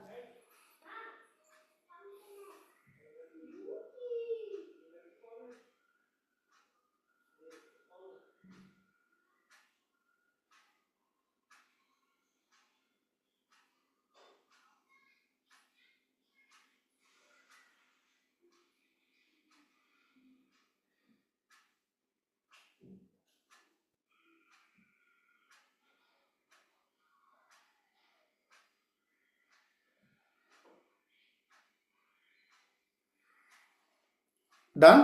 चलिए, तो सब लोगों ने अपना मूलांक और भाग्यांक निकाल लिया होगा, लेफ्ट हैंड साइड में मूलांक और भाग्यांक लिख दिया होगा, ठीक है। चलिए, अब मूलांक और भाग्यांक के हिसाब से अब आपको क्या करना है? आपको अपनी लकी नंबर फाइंड आउट करने हैं। तो मूलांक में सब फाइंड आउट करने का तरीका क्या है? सबसे पहले जो आपका मूलांक है उसके सामने न्यूट्रल और एनिमी नंबर्स को लिख दीजिए। जो आपका भाग्यांक है उसके सामने भी न्यूट्रल और एनिमी नंबर्स को लिख दीजिए। और दोनों नंबर्स को लिखने के बाद मिसिंग नंबर, यानी कि जो नंबर मूलांक और भाग्यांक में नहीं आए हैं उनको लकी नंबर के तौर पर नीचे लिख दीजिए। अब कुछ लोग ऐसे होंगे जिनको लकी नंबर के तौर पर 1 नंबर मिला होगा, 2 नंबर मिले होंगे, 3 नंबर मिले होंगे या 4 नंबर मिले होंगे। क्लियर है? यानी कि ऐसा हो सकता है, कम से कम अगर मैं देखूं तो कितना भी खराब कॉम्बिनेशन अगर हम लें तो भी 2 नंबर तो लकी मिलते ही मिलते हैं। कई बार वो 1 और 5 होते हैं, कई बार वो 3 और 5 होते हैं, कई बार 5 और 6 होते हैं। तो कोई भी ऐसा अभी तक मैंने डेट ऑफ बर्थ नहीं देखा है जिसमें मुझे 2 नंबर भी नहीं मिले हैं। तो 2 नंबर लकी सबके लिए होते हैं, ठीक है। तो किसी के लिए 3 होंगे, किसी के लिए 4 होंगे, किसी के लिए 5 होंगे, किसी के लिए 6। कोई ऐसा व्यक्ति है, हैंड रेस करेगा, सबको आता है बिलीव रिएक्शन, हैंड रेस करेगा, कोई ऐसा व्यक्ति है जिसको 6 नंबर लकी मिले कि सर मेरी डेट ऑफ बर्थ के हिसाब से मेरे 6 नंबर लकी हैं, टोटल नंबर मेरे आंखों के तारों 9 ही हैं। तो लकी की लिस्ट में 9 से ज्यादा तो कोई नहीं हो सकता ना कि सर मेरे 9 नंबर लकी हैं, तो 9 तो नहीं आएंगे, ठीक है। अब चलिए 6 किसी को नहीं मिले, कोई बात नहीं। नंबर 5 नंबर किसी को लकी मिले। चलिए ब्रिजेश मोहन जी कह रहे हैं कि इनको 5 नंबर लकी मिले हैं, तो वो 5 नंबर ब्रिजेश जी ने निकाले होंगे कि 5 नंबर इनके लिए लकी क्या है, ठीक है।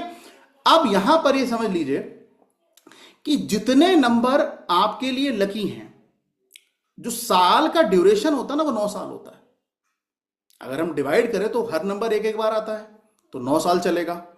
9 साल में जितने ज्यादा लकी नंबर आपको मिलते हैं ना, उतने ज्यादा साल आपके अच्छे होंगे, मोटे मोटे तौर पर। अभी बहुत चीजें और भी पढ़ेंगे, मगर जितने ज्यादा नंबर आपको मिले वो साल आपके लिए अच्छे होंगे। अच्छे इन द सेंस का मतलब, अगर वो साल आपके जीवन में आ रहे हैं तो मैं आपसे कहूंगा कि आप अपने जीवन में 8 नहीं 12 घंटे काम कीजिए।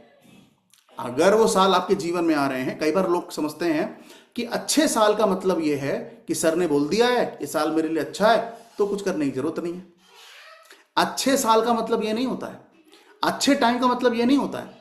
अच्छे टाइम का मतलब यह होता है कि सर अगर आप 8 घंटे औसतन काम करते हैं तो अच्छे सालों में आपको 12 घंटे काम करना चाहिए, क्योंकि यह समय अच्छा है। और जितना अच्छा समय होगा उतना ज्यादा अगर आप काम करेंगे तो उतने ही ज्यादा अच्छे रिजल्ट मिलेंगे। तो ये दिमाग से बिल्कुल बाहर निकाल दें कि सर अच्छा समय का मतलब अभी अपने को मेहनत नहीं करनी है। मैं कहूंगा आप इसको ऐसे समझिए कि जब समय अच्छा चल रहा है तो उसका मतलब यह हुआ कि आप घर से गाड़ी लेके बाहर निकले, आपने देखा कि आज बढ़िया धूप निकली हुई है, कोई कोहरा नहीं है, साफ वेदर है, दूर तक दिखाई दे रहा है, तो आप वहां पर गाड़ी को 80, 100 या 120 की स्पीड में भी चलाइए। कौन मना कर रहा है? वेदर अच्छा है ना, चला सकते हैं। मगर आप सोचिए कि अगर ऐसी सिचुएशन है जहां पर बहुत बारिश हो रही है, तूफान आया हुआ है, तो आप क्या करेंगे? गाड़ी को 120 की स्पीड में भगाएंगे? नहीं, वो बेवकूफी होगा। वहां पर आपको क्या करना चाहिए? वहां पर गाड़ी को साइड में लगाकर चाय का आनंद लेना चाहिए। क्यों? क्योंकि उस समय गाड़ी को भगाना बेवकूफी होगा। क्लियर है? क्योंकि तूफान में या आंधी के टाइम पर अगर आप गाड़ी को भगाएंगे तो अच्छा नहीं है। आप अपनी गाड़ी को साइड में लगा दें और वहां पर चाय का आनंद लें। क्यों? क्योंकि वो टाइम पीरियड अच्छा नहीं है। तो उस दौरान आप बस उतना ही करें जितना आपको रिक्वायर्ड है, क्योंकि आपको पता है कि चांसेस बहुत ज्यादा है कि अच्छे रिजल्ट ना मिले, तो उस केस में उतना ही कीजिए जितना रिक्वायर्ड है। अब इसको दूसरी तरीके से समझ सकते हैं। लेट सपोज अगर इंडिया की टीम में जसप्रीत बुमराह बॉलिंग कर रहा है, अब जसप्रीत बुमराह जब बॉलिंग कर रहा है तो जो ओपोनेंट है वो क्या सोचता है? यार बॉलर अच्छा है, एक काम करते हैं डिफेंस कर लेते हैं, इसकी बॉल पे छक्का मारना बेवकूफी होगा, आउट भी हो सकता हूं क्योंकि बॉलर बहुत अच्छा है। क्लियर? मगर अगर सोचो ऐसी सिचुएशन में दूसरा बॉलर आ जाए जो बैट्समैन है और वो रेगुलर बॉलर नहीं है, तो बैट्समैन क्या सोचेगा? अब मैं निकल निकल के छक्के मारूंगा क्योंकि ये समय छक्के मारने का है। तो यहां पर यही अकलमंदी है कि जब बुमराह बॉलिंग करने आए तो डिफेंस कर लो। क्लियर? और जहां पर आपको लग रहा है यार नॉर्मल बॉलर है, निकल के छक्के मारो। अब सवाल यह है कि सर हमें पता कैसे लगेगा कि कौन सा साल, कौन सा टाइम पीरियड, कौन सा महीना और इवन कौन सा दिन हमारे लिए अच्छा है? तो मैं कहूंगा 6 महीने है ना, समझाएंगे आपको कि कैसे पता लगेगा कि कौन सा महीना, कौन सा दिन और कौन सा साल आपके लिए बाहर निकल के छक्के मारने का टाइम पीरियड है और कौन सा साल आपके लिए डिफेंस करने का टाइम पीरियड है। क्लियर? और अगर आप ये समझ जाएं तो ये जो नॉलेज है ना, ये बिल्कुल गूगल मैप की तरह है जो आपको बताती है कि कब गाड़ी को भगाना है और कब गाड़ी को स्पीड लिमिट में चलाना है। क्लियर है? तो आई बिलीव आप सभी लोगों को ये समझ में आ गया होगा कि आपके मूलांक और भाग्यांक के हिसाब से कौन से नंबर आपके लिए लकी हैं, कौन से कलर आपको पहनने चाहिए और कौन से दिन अच्छे हैं। और अगर उन दिनों में उन्हीं की डेट पड़ जाए तो वो दिन और अच्छा हो जाता है। जैसे वेडनेसडे का दिन है कि अगर किसी के लिए अच्छा है, 5 नंबर अगर किसी के लिए अच्छा है तो वेडनेसडे का दिन अच्छा हो जाएगा। अगर वहां पर 5 तारीख या 23 तारीख पड़ जाए तो वो दिन और अच्छा हो जाएगा। क्लियर है? यहां तक क्लियर है सभी को? अगर नहीं समझ में आया तो दोबारा आप रिकॉर्डिंग देख लीजिएगा, मगर इतना मुश्किल है नहीं, ठीक है, आसान है। बट आपको अपना मूलांक और भाग्यांक सही से निकालना आना चाहिए। और आज से आप सभी लोग अपने मूलांक और भाग्यांक को निकाल के, अपने कंपैटिबल नंबर या लकी नंबर निकाल के अपने जीवन में कम से कम अपने शर्ट, टी शर्ट और कुर्ता पैजामा का कलर तो चेंज कर लीजिए। पहला स्टेप तो यही है। और अगर आप देखिए मेरा मूलांक 1 है, अब अगर मेरा मूलांक 1 है तो 1 के लिए सबसे खराब नंबर क्या है? नंबर 8। 1 के लिए सबसे खराब नंबर क्या है? नंबर 8। 8 का कलर क्या है? ब्लैक। तो अभी तक जितनी भी क्लासेस हुई हैं आपने मुझे कभी भी काले रंग की शर्ट पहने देखा है? नहीं। यानी कि जो बातें मैं आपको बता रहा हूं वो मैं अपने जीवन में फॉलो कर रहा हूं, इसलिए मैं आपसे कह रहा हूं कर लीजिए। क्लियर है? ये सिर्फ ये कहने की नहीं शर्ट पहनने से क्या होता है। शर्ट तो बहुत बड़ी चीज है, आपके बोलने से ही बहुत कुछ होता है, बस आपको ये पता नहीं है। और मेरी जिम्मेदारी है आपको 6 महीने ये सिखाना कि बोलने से क्या होता है। क्लियर? चलिए आगे बढ़ते हैं। आप अपनी अगले पेज पे जाइए, नए पेज पर जाइए और वहां पर लिखिए एक और अलग टॉपिक, एक अच्छा टॉपिक जिस पर हम बात करेंगे। लिखिए, वो टॉपिक होगा कार्मिक नंबर्स। अब कार्मिक नंबर्स का मतलब क्या होता है पहले समझते हैं पहले, मगर प्लीज पेड़ मत बचाना, प्लीज पेड़ मत बचाना। नए पेज पर जाना, वहां पर डेट डालना, वहां पर लिखना कार्मिक नंबर, वो अच्छा रहेगा आपके लिए। अब ये कार्मिक नंबर हैं क्या? जब मैंने अपने जीवन में न्यूमरोलॉजी को पढ़ना शुरू करा और इस कॉन्सेप्ट को जब मैंने पढ़ना शुरू करा तो मैंने जब ये कार्मिक नंबर के बारे में सुना तो मैंने ये सवाल अपने टीचर से पूछा कि सर ये कार्मिक नंबर क्या होते हैं, कार्मिक का मतलब बेसिकली क्या है। अगर आप इस टर्म को थोड़ा सा फोकस करें तो कार्मिक कहीं ना कहीं आपको, अगर आप थोड़ा सा संधि विच्छेद कर दें तो कर्म का एक वाइब्रेशन आ रहा है, कर्म, कर्म, ठीक है। अब यहां पर मैं कहूंगा आने वाले कुछ और महीने में हल्के हल्के आपको रियलाइज होना शुरू हो जाएगा कि बड़े बुजुर्ग जो बूढ़े लोग थे, पहले लोग थे, वो कहते थे कि कर्म अच्छे करो। ये बहुत बार कहा जाता था कि कर्म अच्छे करो बेटा, क्योंकि इसका फल आपको आने वाले समय में मिलेगा। ये बात बिल्कुल सही है। कई बार एक बहुत कॉमन सवाल है जो बच्चे मुझसे हमेशा पूछते हैं कि सर जिस दिन मुकेश अंबानी पैदा हुआ था उस दिन बहुत सारे लोग और भी पैदा हुए थे, तो क्या वो अपने जीवन में उतने सफल नहीं हो पाए? उसका कारण क्या है? उसके कई सारे कारण हैं। उनमें से एक कारण पिछले जन्मों के कर्म भी हैं। यानी कि ये कह देना कि सर पिछला जन्म नहीं होता है, ऐसा नहीं होता, वैसा नहीं होता, ठीक है, तो मैं कहूंगा कि आप अंधे बने रहिए, ठीक है। उसके बेसिस पे मैं क्या ही कह सकता हूं, ठीक है। मगर अगर आप इस बात को मानते हैं कि कर्मों का इंपैक्ट हमारे जीवन पे होता है तो ये मुझे लगता है मेरे लिए समझाना थोड़ा आसान हो जाएगा। और मैं पिछले कुछ सालों में इस बात को ट्रूली बिलीव करता हूं कि भैया कर्म का इंपैक्ट आपको पिछले जीवन का तो मिल रहा है, वो तो अलग बात है, मगर इस जीवन का भी आपको मिलता है। और उस केस में कर्मों का सुधारना, कर्मों को बेटर करना, ये हम सबके लिए अच्छा है। मगर हम ये कैसे जान सकते हैं कि कौन सा नंबर कार्मिक कैटेगरी में आता है? यानी कि कार्मिक कैटेगरी का मतलब अगर कोई व्यक्ति इन डेट्स पे पैदा होता है तो उनको कार्मिक नंबर माना जाता है, यानी कि इनके पिछले जन्म के कुछ कर्म हैं जो इनको भोगने होंगे। ज्यादातर जो कर्म कार्मिक नंबर में आते हैं वो अच्छे नहीं होते हैं। इसीलिए ये नंबर्स पे अगर कोई बच्चा पैदा होता है, ठीक है, या उसका जीवन उस नंबर से शुरू होता है, तो उसको कुछ ना कुछ अपने जीवन में ऐसी चीजें अवॉइड करनी चाहिए, कुछ कर्म अवॉइड करने चाहिए जहां पर हम उसको रोक सकते हैं, ठीक है। तो स्टार्ट करते हैं। सबसे पहले ज्यादा नंबर कार्मिक नहीं है, तो मैं उम्मीद करूंगा, भरोसा करूंगा कि आपका नंबर इस कैटेगरी में ना ही आए तो अच्छा। ठीक है, चलिए, तो मान लीजिए सबसे पहला नंबर क्या होता है, ठीक है। लिखिए, सबसे पहला नंबर जिस नंबर पे यानी जिस डेट पे मैं पैदा हुआ हूं, लिखिए 10 तारीख, यानी कि नंबर 10। नंबर 10 को एक कार्मिक नंबर माना जाता है। अब सवाल यह है, यहां पर थोड़ा सा विरोधाभास है। विरोधाभास क्यों है? क्योंकि कुछ लोग ऐसा कहते हैं कि नंबर 10 कार्मिक है, कुछ लोग कहते हैं कि नंबर 10 कार्मिक नहीं है। जब मैंने इसको पढ़ा या समझा तो मुझे समझ में आया कि यह कार्मिक नहीं है। क्यों नहीं है? क्योंकि ये एक ऐसा नंबर है जिसके अकाउंट में कुछ भी नहीं है, जीरो बैलेंस है। अब जीरो बैलेंस है तो इसकी जिम्मेदारी बनती है कि भैया पिछले कर्म में या पिछला जो जीवन रहा उसमें जो नंबर 10 है, जो कार्मिक नंबर है, 10 तारीख को पैदा होना चाहिए, महीना कोई भी हो, साल कोई भी हो। तो अगर आप 10 तारीख को पैदा हुए हैं तो ऐसे लिखिए बॉर्न ऑन 10 एनी मंथ, ऐसे लिख दीजिए बॉर्न ऑन 10 एनी मंथ, ठीक है। तो कोई भी महीना हो, तारीख 10 है।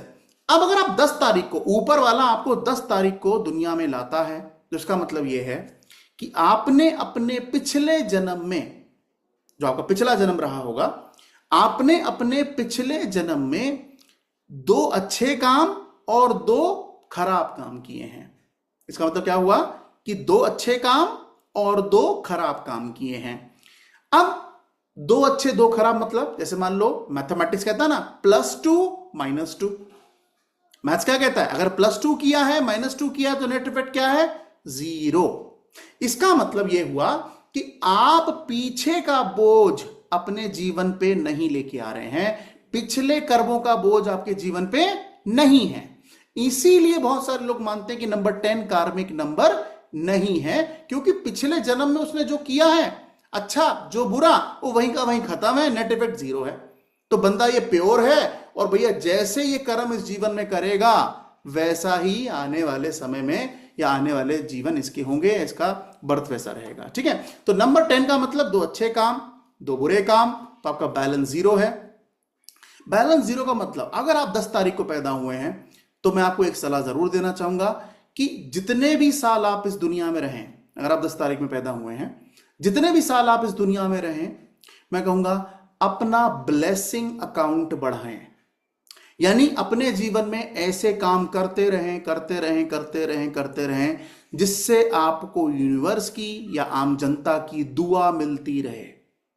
दुआ का फैक्टर, ब्लेसिंग का फैक्टर बढ़ाते जाइए। आपका कोई भी धर्म हो, आप किसी भी धर्म से हो, किसी भी जाति से हो, उससे कोई फर्क नहीं पड़ता, बस आपको अपना ब्लेसिंग अकाउंट बढ़ाना है। नंबर 10, अगर आप किसी भी महीने की 10 तारीख को पैदा हुए हैं तो आपका मेन मोटिव ये होना चाहिए कि जब तक मैं इस दुनिया में जीऊंगा अपने ब्लेसिंग अकाउंट को बढ़ाता जाऊंगा, ब्लेसिंग अकाउंट को बढ़ाता जाऊंगा, ताकि अगली बार जब मुझे ऊपर वाला इंसान का जीवन दे तो अच्छा नंबर मिले, अच्छी जिंदगी मिले और मैं और ज्यादा सक्सेसफुल हो जाऊं, ठीक है।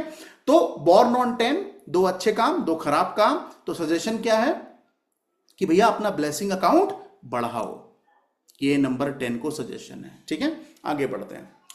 अब नंबर 10 के बाद, ठीक है, अगला नंबर जो कर्मों के बोझ के तले दबा हुआ है, जेन्युइनली दबा हुआ है, क्योंकि नंबर 10 पे कोई कर्म का बोझ नहीं है, बस यही सलाह है, ये जिंदगी ब्लेसिंग अकाउंट बढ़ाना, ठीक है। मगर जो नंबर 13 है, नंबर 13 को एक चैलेंजिंग नंबर माना जाता है। कोई भी व्यक्ति किसी भी महीने किसी भी साल अगर 13 तारीख को पैदा हुआ है तो उसको एक कार्मिक नंबर माना जाता है। बहुत ज्यादा चैलेंजेस आपको नंबर 13 की लाइफ में देखने को मिलेंगे। बहुत ज्यादा क्लाइंट्स जब आपको नंबर 13 के दिखेंगे तो आप उनकी जिंदगी को सुनिएगा। मैं आपको एक और सलाह देना चाहता हूं, जब आप कंसल्टेशन में जाएंगे, पढ़ने के बाद लोगों से मिलेंगे, बात करेंगे, मैं आपको एक सलाह देना चाहता हूं कि जब भी आप अपने किसी क्लाइंट से मिलें तो मैं कहूंगा कि आप उसको सुने। सुनना बहुत जरूरी है। अगर आप देखें, बहुत सारे लोगों की समस्या रहती है कि सुनता नहीं है। माँ बाप की क्या समस्या रहती है बच्चे से, सुनता नहीं है। बॉस की क्या समस्या रहती है अपने एम्प्लॉय से, सुनता नहीं है। हर आदमी का प्रॉब्लम क्या है, सुनता नहीं है। अगर आप उल्टा रिवर्स कर दें, बच्चों से पूछें तो बोलेंगे माँ बाप मेरी नहीं सुनते। यानी कि माँ बाप से पूछो तो वो क्या कहते हैं, बच्चे मेरी नहीं सुनते, और बच्चों से पूछो तो वो क्या कहेंगे, माँ बाप मेरी नहीं सुनते। तो एक्चुअली प्रॉब्लम दोनों साइड है, कोई किसी को सुन ही नहीं रहा है। तो मैं आपसे कहूंगा, अगर आप अपना कंसल्टेशन इफेक्टिव करना चाहते हैं, आप चाहते हैं कि क्लाइंट आपको फीडबैक दे, अच्छे फीडबैक दे, रेफरेंसेस दे, वो गए अरे भैया जाके नवनीत सर से मिल लो, उनसे बात कर लो। अगर आप चाहते हैं आपके जीवन में ऐसा हो, तो आपको क्या करना चाहिए? कंसल्टेशन के टाइम पर सुनना चाहिए। ये बहुत इंपॉर्टेंट चीज है जो जनरली हम लोग करते नहीं है। दूसरा, अगर मैं कहूंगा क्वांटिटी नहीं क्वालिटी में बिलीव कीजिए। आप एक दिन में एक आदमी को सुनो या दो आदमी को सुनो, इससे ज्यादा सुनने की जरूरत नहीं है। क्यों? क्योंकि अगर आपको अच्छा पैसा या अच्छा रिवेन्यू जनरेट करना है, तो भैया फिर आपको क्लाइंट को अच्छे सुनना चाहिए और अपनी फीस बढ़ाते जानी चाहिए। क्योंकि कारण क्या है, एक बार मैंने एक कोटेशन में पढ़ा था कि मर्सिडीज कहती है कि सर हम गाड़ी नहीं, क्लास बेचते हैं, स्टेटस बेचते हैं, क्लियर, गाड़ी नहीं बेचते। तो इसका मतलब मैं आपसे कहूंगा, अगर आप चाहते हैं कि मर्सिडीज जैसे क्लाइंट आपके पास भी हो, तो मैं कहूंगा उनको सुनो, आपके पास काम की कोई कमी नहीं होगी। क्लियर? मगर आप सुन ही नहीं रहे हैं तो फिर प्रॉब्लम होगा। तो नंबर 13, जब आप नंबर 13 को सुनोगे, जितने भी नंबर 13 को आज तक मैंने सुना है, बातचीत की है, नेक्स्ट लेवल चैलेंजेस उनकी लाइफ में देखे हैं मैंने, नेक्स्ट लेवल। अब आप सोचो, इससे खराब बात क्या होगी कि नंबर 13 ये कहता है कि मैं जीवित हूं और 25 साल का बेटा मेरे सामने रात में सोया और मैं उसकी बेड पे सोया हुआ था और मेरा बेटा अगले दिन सुबह नहीं उठा। अब आप सोचिए, ये इतना बड़ा चैलेंज है जो किसी भी व्यक्ति की जिंदगी को तोड़ सकता है। अब आप सोचिए, एक पिता के लिए जिसका बेटा उसके साथ में सोया हो और अगले दिन सुबह बेटा ना उठे, तो आप सोचिए उस पिता की स्थिति क्या होगी। ये आंसर नंबर 13 का है। तो इसीलिए जब आप इस फील्ड में जाएंगे, 100, 200, 500, 1000 लोगों को सुनेंगे, मैं कहूंगा तभी मत बनाना, उससे पहले नहीं कि सर 13 खराब ही होता है, 13 अच्छा ही होता है। नहीं, मेरे कहने पे मत जाओ। मैं कहूंगा 13 को सुनो कि नंबर 13 क्या कह रहा है। नंबर 13 कह रहा है कि सर कितने सालों से अकेला जीवन जी रहा हूं, पति की डेथ कई साल पहले हो गई थी और आज मैं अकेली हूं। ये नंबर 13 का दुख है। तो उस केस में मैं कहूंगा, मगर मुझे ये बात कैसे पता है? क्योंकि मैंने सुना कि उन्होंने क्या कहा। तो नंबर 13 को मैं कहूंगा कि अगर हमारे घर में कोई 13 नंबर में पैदा ना ही हो तो अच्छा है। क्योंकि मैंने बोला ना, पास्ट लाइफ कर्मा के इंपैक्ट उनको इस जीवन में झेलने पड़ेंगे। क्यों? क्योंकि उन्हें पिछले जन्म जब उनको मिला था, तो उन्होंने अपने जीवन में कोई अच्छे कर्म नहीं किए, खराब कर्म किए, किसी को धोखा दिया, किसी को मारा, किसी को काटा। तो ये सारे काम नंबर 13 ने किए हैं, चोरी चकारी। ठीक है, इवन अगर आप जितना ब्रूटल कह सकते हैं उस तरह के काम होते हैं, तो कहीं ना कहीं नंबर 13 को कार्मिक नंबर माना जाता है। और वो ये कहते हैं कि भैया क्या करें, नंबर 13 को पहली आप एडवाइस दीजिए, सर जी स्पिरिचुअल हो जाइए, स्पिरिचुअल हो जाइए। सबसे अच्छा काम है जो नंबर 13 को करना चाहिए, स्पिरिचुअल हो जाए। मतलब जब भी उनको मौका मिले, अपने काम से, अपने बिजनेस से, अपने व्यापार से, उनसे बोलिए धार्मिक यात्राएं कीजिए, बहुत अच्छा है। ऐसे स्थान पर जाएं आपको पॉजिटिव एनर्जी मिले, ठीक है, और डोनेशंस करें, लोगों की मदद करें, ताकि ये जो कर्मा, ये जो इफेक्ट हैं, ये नेगेटिव से पॉजिटिव में बदलें और आपका जीवन, करंट जीवन भी अच्छा हो और आने वाले सभी जीवन अच्छे हो। ये नंबर 13 को हम सजेशन में कह सकते हैं। ठीक है, तो 13 is not a good number. 13 तारीख पैदा होने के लिए अच्छी तारीख नहीं है। मगर अगर कोई पैदा हो गया है तो उसको बोलो भैया स्पिरिचुअलिटी की तरफ जाओ, सबसे अच्छा है। ठीक है, और लोगों को डोनेशन करो, लोगों को मदद करो, लोगों को हेल्प करो। मतलब जितना अच्छा और चैरिटी या डोनेशन कर सकते हो, जिस लायक हो, करो। इससे आपका करंट जीवन बहुत बेहतर हो जाएगा और आने वाले समय में आपको अच्छा जीवन मिलेगा, ये कह सकते हैं। और अगर जीवन अच्छा है तो और अच्छा हो जाएगा। ठीक है, उसके साथ साथ नंबर 13 वालों को आप ये भी रेमेडी दे सकते हैं कि आप ऑकल्ट साइंस ज्वाइन कर लें, बहुत अच्छा रहेगा। यानी कि क्योंकि ये जो फील्ड है बहुत प्योर फील्ड है, अच्छी फील्ड है, और इस फील्ड में ग्रो करने का एक ही मंत्रा है, बी प्योर। जितना ईमानदार और प्योर रहोगे इस फील्ड में, उतना ही आगे जाओगे। मैंने बहुत साल इकोनॉमिक्स पढ़ाई है, बहुत साल, मगर मुझे एक चीज समझ में आ गई थी कि जब मैंने न्यूमरोलॉजी को पढ़ा, इसको सीखा, तो इसने मेरे जीवन को कैसे बदला। मैं कहूंगा मेरे जीवन में जो चेंजेस मुझे देखने को मिले वो ये कि मेरे टीचर ने मेरे अंदर एक कॉन्फिडेंस भरा कि बेटा तुम्हारा जीवन सिर्फ इकोनॉमिक्स पढ़ाने के लिए नहीं हुआ है, तुम्हारा जीवन और भी चीजों के लिए हुआ है। तो मैं कहूंगा कि जो 6 महीने की जर्नी है ना, इसमें अपने आप को जरूर ढूंढ लेना कि तुम कौन हो। क्योंकि अगर तुम्हें ही नहीं पता कि तुम कौन हो तो दूसरा बता नहीं पाएगा। तो मेक श्योर कि 6 महीने की जर्नी में यह समझने की कोशिश करो कि मैं किस चीज में अच्छा, किस चीज में खराब, किस चीज को अच्छा करना है और किस चीज जो खराब है उसको इंप्रूव करना है। इस पे फोकस जरूर करना, ठीक है। तो नंबर 13, ऑकल्ट साइंस जाओ, स्पिरिचुअल हो जाओ, डोनेशन करो और जितने ज्यादा लोगों की मदद करो उतना तुम्हारे लिए अच्छा। करंट जीवन भी अच्छा होगा और आने वाले जीवन भी अच्छे होंगे और इस तरीके की प्रॉब्लम्स काफी हद तक कम हो जाएगी। आगे बढ़ते हैं। नंबर 14, जो भी लोग नंबर 14 तारीख को पैदा होते हैं, मैंने अभी आपसे क्या बोला, इनका मूलांक 5 बनेगा। जो लोग 14 तारीख को पैदा होते हैं इन सभी का मूलांक 5 ही बनेगा। मगर 5 की कैटेगरी में सबसे ज्यादा चैलेंजिंग नंबर कौन सा है? नंबर 14।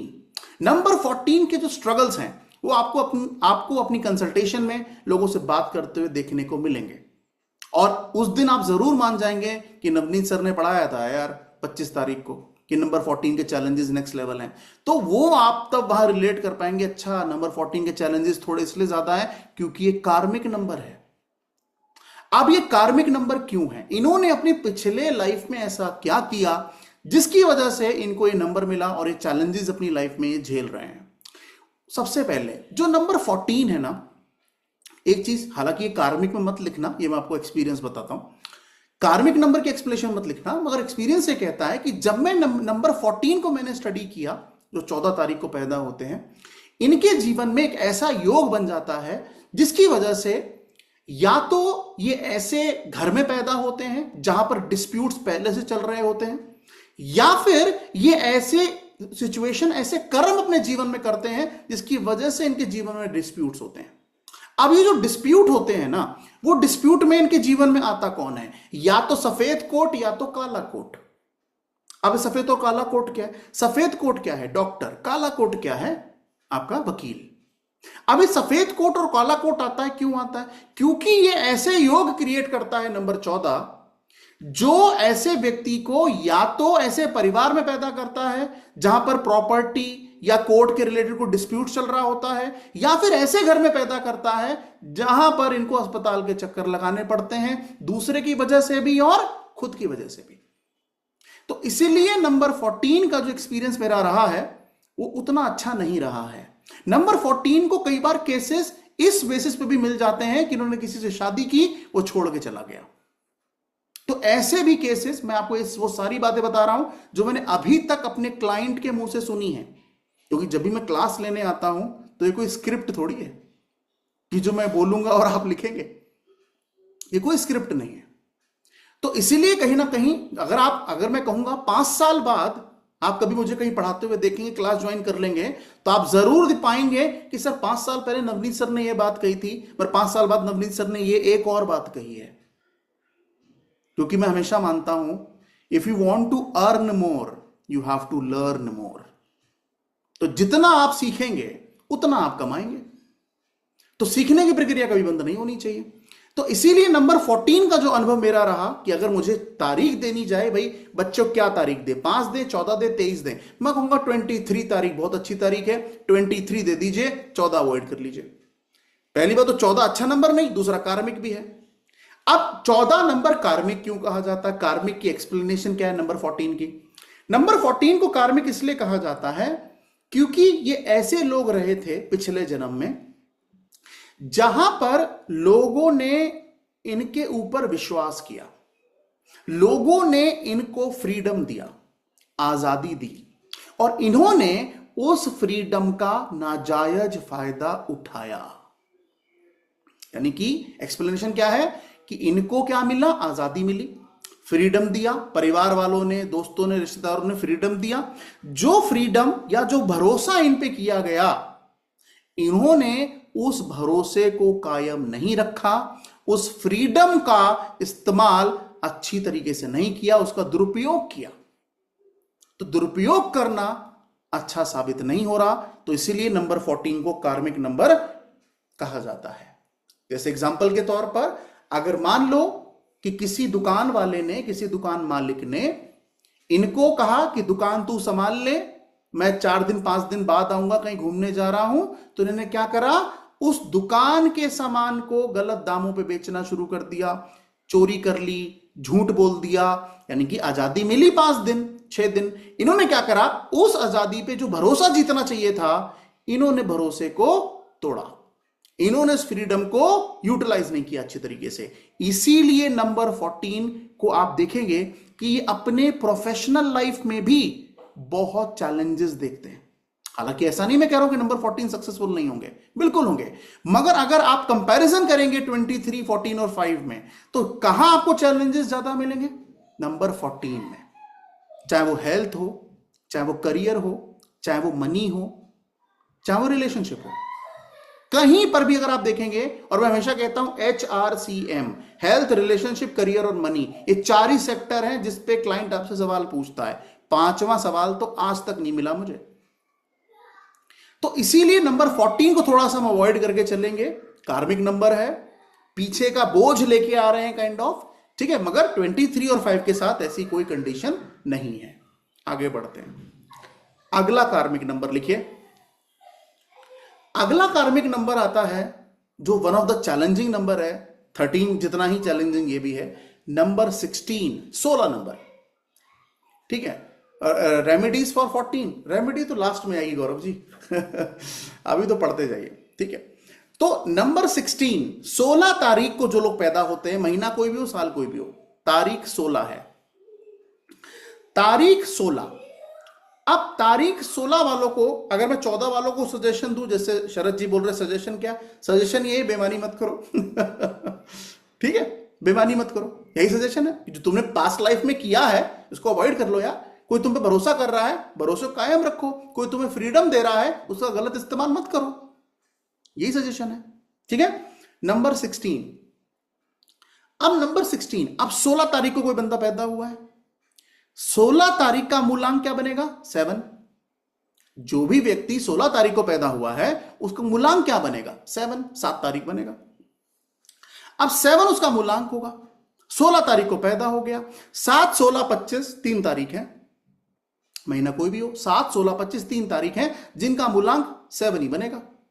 अब 7 की कैटेगरी में सबसे अच्छा नंबर क्या है? 25। हालांकि 7 मैं कहूं विशेष तौर पर तो मुझे बिल्कुल खास पसंद नहीं है 7, मगर अगर मुझे चुनने का मौका मिले कि सर कौन सी डेट अच्छी रहेगी, तो मैं कहूंगा 25 बेटर है, 16 तो पूरी तरीके से अवॉइड करो।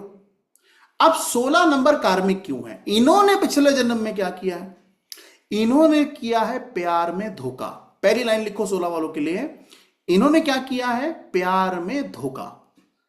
प्यार में धोखा मतलब यानी कि किसी व्यक्ति ने इन्हें दिलो जहां से प्यार किया, सम्मान दिया, इनको इज्जत दी, इन्होंने उसी को ही डिच किया, उसी के साथ बेईमानी की, उसी के साथ धोखा किया। कई बार पार्टनर को डाइवोर्स दिया, बीच में छोड़ दिया, लॉयल नहीं रहे। ये सारी चीजें 16 वालों ने इस जन्म में नहीं, पिछले जन्म में की हैं, ऐसा कार्मिक कहता है कि लॉयल नहीं थे, बेईमानी की इन्होंने, ठीक है। तो उस केस में डाइवोर्स कर देना, ठीक है, सेपरेट हो जाना, डाइवोर्स ना देना फिर भी अलग रहना, तो इस तरीके के काम 16 वालों ने अपने जीवन में किए हैं। आप इसे लिख सकते हैं मिस यूज ऑफ लव, ऐसे लिख दीजिए, मिस यूज ऑफ लव। धोखा दिया, ठीक है, उन लोगों को धोखा दिया जिन्होंने इन्हें प्यार किया, सम्मान किया, उनको धोखा दिया। अब 16 वालों को तो मैं हमेशा, कई बार YouTube पे कमेंट भी आता है, ठीक है, कि सर आप जो हैं वो 2, 4, 8 वालों के पीछे पड़े रहते हैं। पहली चीज, कई बार कमेंट आता है, बहुत कॉमन कमेंट है जो कई बार मुझे देखने को मिलता है। और दूसरा कि मतलब हम ऐसा नहीं होता, वैसा नहीं होता है, चलता रहता है। तो कहीं ना कहीं जब आप पब्लिक होते हैं, जब आप पब्लिकली लोगों से मिलते हैं, तो हमेशा याद रखिए दुनिया में 2 तरीके के लोग हैं, ठीक है, जो कई बार आपको प्रेज करेंगे, कई बार आपके लिए बुरा कहेंगे, उल्टा सीधा कहेंगे। मैं कहूंगा जीवन में दोनों जरूरी हैं, दोनों जरूरी हैं। आप ये कभी मत चाहिएगा कि आपके जीवन में सिर्फ अच्छे लोग हों, खराब भी होने चाहिए। इसलिए होने चाहिए क्योंकि खराब जो लोग आपके बारे में कहते हैं, उल्टा सीधा बोलते हैं, वो आपको ये समझाते हैं कि आप सही दिशा में हैं, इसीलिए वो आपको खराब बोल रहे हैं। इसका मतलब आपके लिए कुछ कह रहे हैं। लोग अगर आपके बारे में कुछ कह रहे हैं, इसका मतलब आपको सही कर रहे हैं। तो इसलिए घबराइए मत। कोई नेगेटिव बोलता है, बोलने दीजिए। बस आपको ये विजन क्लियर होना चाहिए कि यार मेरा जो काम है वो ईमानदारी से है, और मैं चाहता हूं कि मैं आने वाले जितने भी लोग मुझसे जुड़े, मैं उन्हें सही दिशा दूं, जितना ज्ञान मेरे पास है उनको बता पाऊं। इस इंटेंशन के साथ आप आगे बढ़े तो अच्छा बुरा दोनों चलता रहता है। 16 वालों के लिए मैं अच्छा इसलिए नहीं कहता क्योंकि मैं 16 वालों को कहता हूं कि जो 16 तारीख को पैदा हुए हैं, इनके लिए कोई दुश्मन नहीं है। इनके लिए तो यूनिवर्स दुश्मन है इनका। इनके लिए कोई आदमी या औरत कोई दुश्मन नहीं है, कोई इंसान इनके लिए दुश्मन नहीं है, इनके लिए तो यूनिवर्स दुश्मन है। क्योंकि कई बार ये कुछ काम करने जाएंगे, ऐसे अड़ंगे लगेंगे ना इनके साथ, वो कहेंगे यार किसी इंसान का दोष नहीं है, कोई पावर है, कोई चीज है जो ये काम होने नहीं दे रही है। तो उनको ये रियलाइज करना चाहिए कि यही सजेशन मैं 16 वालों को देता हूं कि अगर आपको इस जीवन में, आप 16 तारीख को पैदा हो गए और आपको कोई ऐसी पत्नी या पति मिला है जो आपको प्यार करता है, आपका जो पार्टनर है वो आपको प्यार करता है, तो आप उसे धोखा ना दें। आप उसके साथ लॉयल रहें, अपने कैरेक्टर को अच्छा रखें।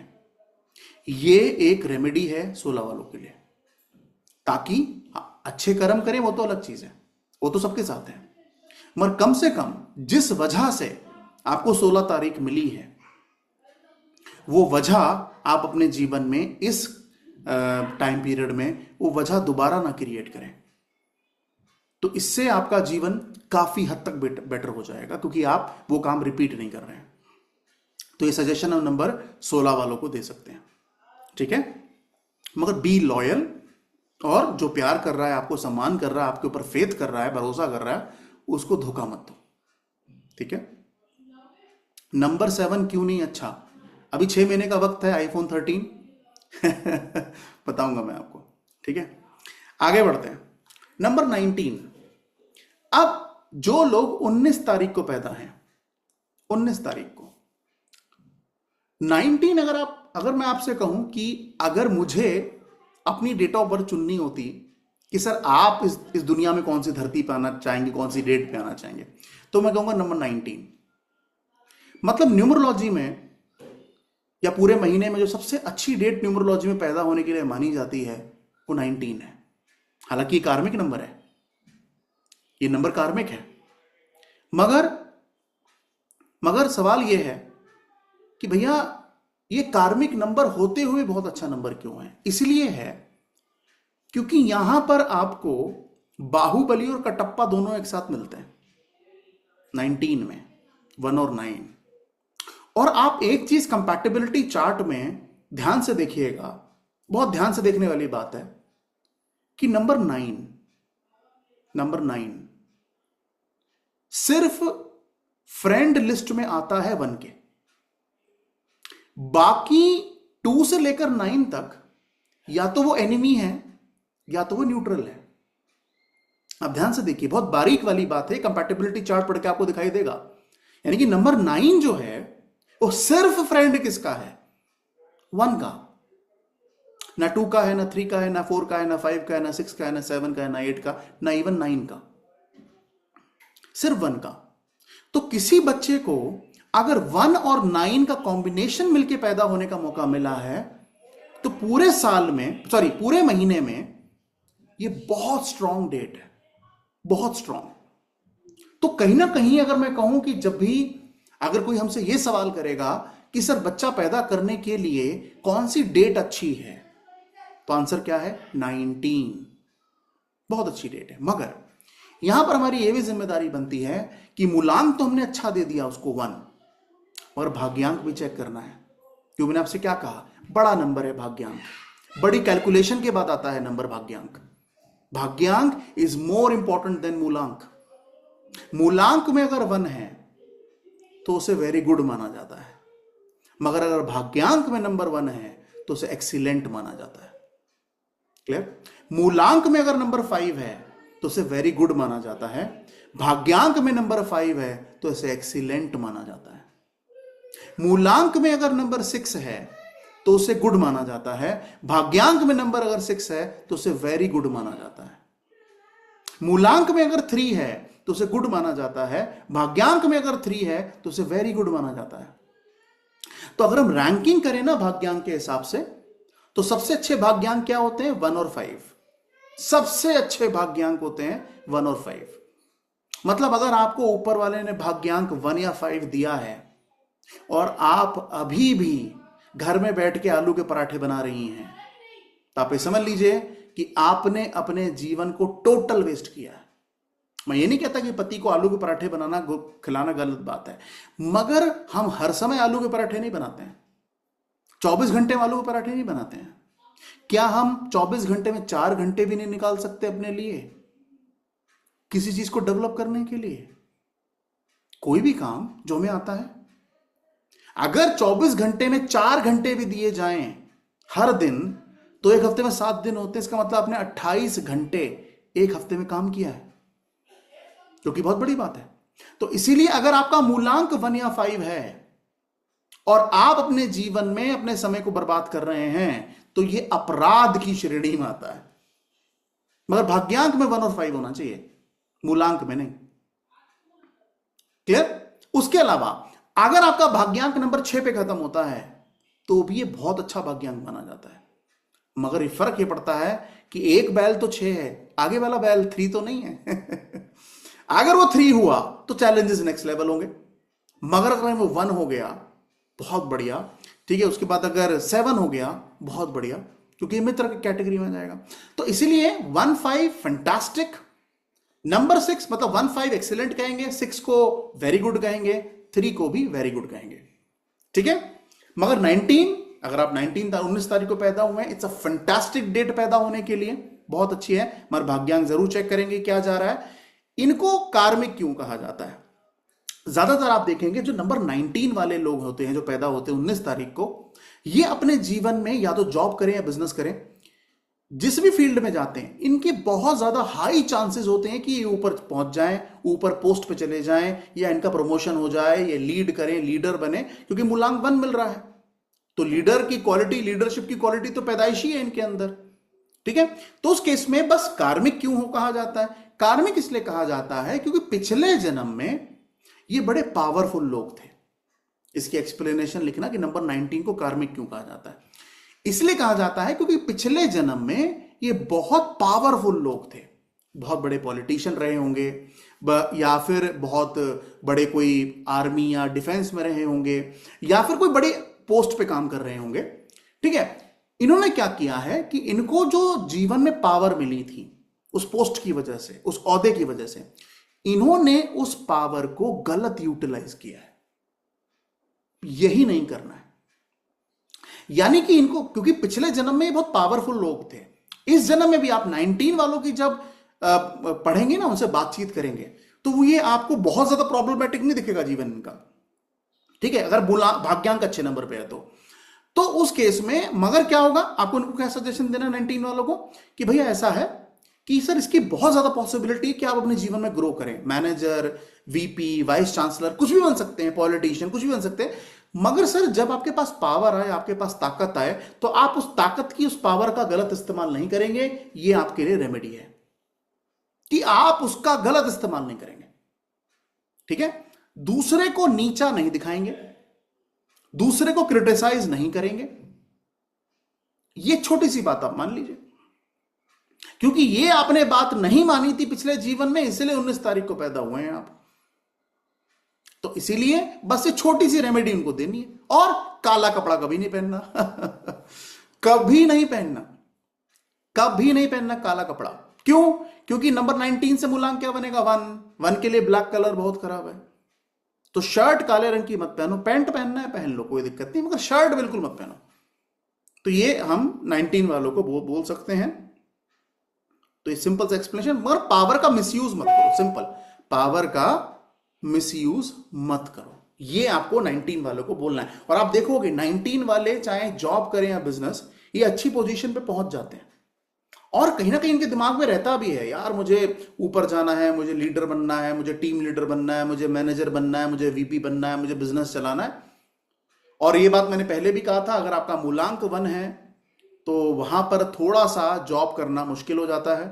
और ये बात मैं भली भांति जानता हूं क्योंकि मैंने बहुत साल नौकरी की है, और उसमें मैंने अपनी लाइफ में एक ही चीज देखी है कि मैं नौकरी के लिए बना नहीं था, मैं गलत दिशा में आगे बढ़ रहा था, और इसलिए फ्रस्ट्रेशन मिल रही थी कि मैं नौकरी के लिए नहीं बना था।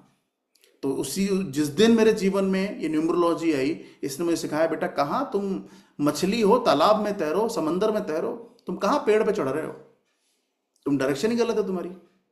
तो वो जब बदला तो उसके बाद लाइफ में जो फ्रस्ट्रेशन थी वो खुशी में बदल गई। तो मुझे लगा नहीं यार, अभी मैं सही ट्रैक पे हूं, मुझे यही करना है, ठीक है ना। तो इसलिए अगर 19 है, बहुत अच्छा डेट है, मगर यहां पर आपको अगर अपने आप पावरफुल है, आपका कोई पावर है, आप प्लीज उस पावर का मिसयूज मत कीजिए, ठीक है।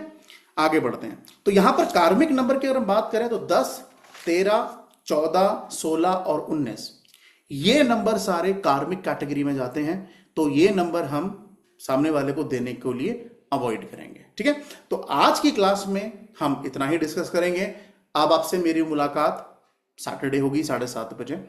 अब उस क्लास में हम क्या पढ़ेंगे, उस क्लास में, वो क्लास क्यों इंपॉर्टेंट है, क्योंकि उस क्लास में हम बात करेंगे कि जो भी व्यक्ति इस दुनिया में आता है उसकी अलग अलग डेट है, 1 है, 10 है, 19 है, 28 है, तो या 2 है, 11 है, 20 है, 29 है।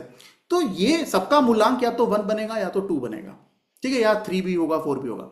तो ये आपस में थोड़े डिफरेंट हैं, जैसे 3, 12, 21 और 30 में फर्क दिखेगा आपको। तो वो फर्क क्या है, हर नंबर में, मतलब 1 से लेकर 31 तक जितने भी नंबर एक महीने में होते हैं, इन सभी नंबर में डिफरेंसेस हैं, थोड़े थोड़े फर्क हैं, ज्यादा नहीं है, थोड़े थोड़े फर्क हैं। कॉमन नेचर तो मिलेगा मगर थोड़े थोड़े फर्क हैं जो आपको देखने को मिलेंगे। तो मैं अगली क्लास में आपको ये पढ़ाऊंगा कि 1, 2, 3, 4, 5, 6, 7, 8, 9, 10, 11, 12, 13, 14, 15 जितने भी नंबर है टिल 31 तक, ये एक दूसरे से कैसे डिफरेंट हैं, तो इस पे हम चर्चा करेंगे, ठीक है। और जब ये चर्चा कंप्लीट हो जाएगी, आई बिलीव सैटरडे हो जाएगी, तो सैटरडे के बाद जब मुलाकात होगी ट्यूसडे, तो हमें कंटेंट पढ़ेंगे। मगर जो उसके बाद सैटरडे आएगा, वहां पर मैं आपके सामने प्रकट हो जाऊंगा डाउट क्लास लेके। डाउट क्लास का मतलब यानी कि जितना कंटेंट हमने अभी तक पढ़ा है, ठीक, उससे रिलेटेड आपके कुछ सवाल होंगे, ठीक है, वो सवाल हम क्लास में लाइव डिस्कस करेंगे, ठीक है। तो उस केस में क्या होगा, हम कैसे करेंगे, पहली बार जब हम डाउट क्लास शुरू करेंगे तो जिन भी लोगों का मूलांक 1 होगा उनको पहले मिलेगा टाइम, और लास्ट किसको मिलेगा, 9 वालों को। आखिरी सवाल कौन पूछेगा, 9 वाला, ठीक। जब अगली बार मुलाकात करेंगे डाउट क्लास, तो 9 से शुरू करेंगे कि 9 वाले पहले पूछेंगे और 1 वाले आखिरी पूछेंगे। अब इसमें मौज में किसकी है, नंबर 5 वाले की, जिसका भी मूलांक 5 है वो मौज में है, सर 1 से 9 ले लो या 9 से 1 ले लो, हम तो बीच में ही आएंगे, क्लियर है। तो इसीलिए आप अभी फिलहाल, अब जो कमिंग सैटरडे है उस पर तो हम कंटेंट पढ़ेंगे, थर्सडे को भी कंटेंट ही, सॉरी ट्यूसडे को भी कंटेंट ही पढ़ेंगे, मगर जो उसके बाद सैटरडे आएगा उसमें मैं आपके सवालों के जवाब दूंगा, ठीक है। कि आपको जो, क्योंकि मैं हमेशा इस बात को मानता हूं, मैंने आपसे क्या कहा, मेरा बहुत लंबा करियर रहा है इकोनॉमिक्स टीचर के तौर पर, और आज भी मैं इकोनॉमिक्स पढ़ाता हूं। तो मैं हमेशा इस बात को मानता हूं कि अगर बच्चे ने टीचर से डाउट नहीं पूछा और डाउट को डिस्कस नहीं हुआ, तो उस कंटेंट का कोई मतलब नहीं है, क्लियर। यानी कि जब हम यूट्यूब वीडियोस देखते हैं तो वहां पर हम क्या करते हैं, कमेंट करते हैं ना, सर ये डेट ऑफ बर्थ है, ये डेट ऑफ बर्थ है, ये डेट ऑफ बर्थ है, तो रिप्लाई कई बार मिलता है, कई बार नहीं मिलता। मगर अभी मेरी रिस्पॉन्सिबिलिटी ये है कि जब मैं आपसे मिलूं अगले सैटरडे क्यों रखूंगा, क्योंकि सैटरडे में स्ट्रेंथ थोड़ी ज्यादा रहती है, ठीक है। तो वहां पर सवाल जरूर मैं आपके लूंगा, तो आपको अपने सवाल रेडी रखने हैं, और जैसे जैसे हम कंटेंट को आगे बढ़ाते जाएंगे, प्लीज रिक्वेस्ट है क्वेश्चन को वहीं लिख दिया करो कि ये क्वेश्चन मेरा है, मैं इस क्वेश्चन को जरूर जब डाउट क्लास आएगी पूछूंगा। और अगर कोई छोटा मोटा क्वेश्चन है या कोई एक आध क्वेश्चन है तो आप मुझे व्हाट्सअप भी कर सकते हो कि सर मैं ये पढ़ रहा था या पढ़ रही थी, मुझे डाउट आया, तो डेफिनेटली आई विल रिप्लाई। अगर आपने व्हाट्सएप पे क्वेश्चन भेजा, ग्रुप पे डालो, इंडिविजुअल डालो, जहां मर्जी वहां लिख दो, आई विल डेफिनेटली आंसर, ठीक है। मगर डाउट क्लास में जरूर अपने सवाल लेके आओ, अगर जो भी सवाल है जेन्युइन सवाल है। और फायदा क्या होता है इसी डाउट क्लास का, कि मान लो एक ने कोई सवाल पूछा, पता लगा दूसरे का भी वही सवाल था, तो आपको आंसर मिल गया, तो आप उस क्वेश्चन को क्रॉस लगा दो। क्योंकि रिपीटेड क्वेश्चन मत पूछो, क्योंकि रिपीटेड क्वेश्चन पूछोगे तो क्या होगा, टाइम वेस्ट होगा। अभी पिछली डाउट क्लास मैंने जो बैच की ली थी वो 7 बजे शुरू हुई थी और 11 बजे तक चली थी, 4 घंटे मैंने क्वेश्चन का आंसर दिया था। तभी एक बच्चे ने फीडबैक लिखा था, अगर आपने डिवाइन काउंटर के ग्रुप पे पढ़ा हो, कि सर दाद देते हैं आपकी पेशेंस की, कि 70 बच्चों के डाउट आपने 4 घंटे लिए बैठ के, और तो मैंने कहा यार टेंशन मत लो, मुझे 70 नहीं, मुझे 1 करोड़ बच्चे पढ़ाने हैं। ठीक है, तो अगर 1 करोड़ बच्चे पढ़ाने हैं तो फिर उस केस में डाउट तो लेने पड़ेंगे।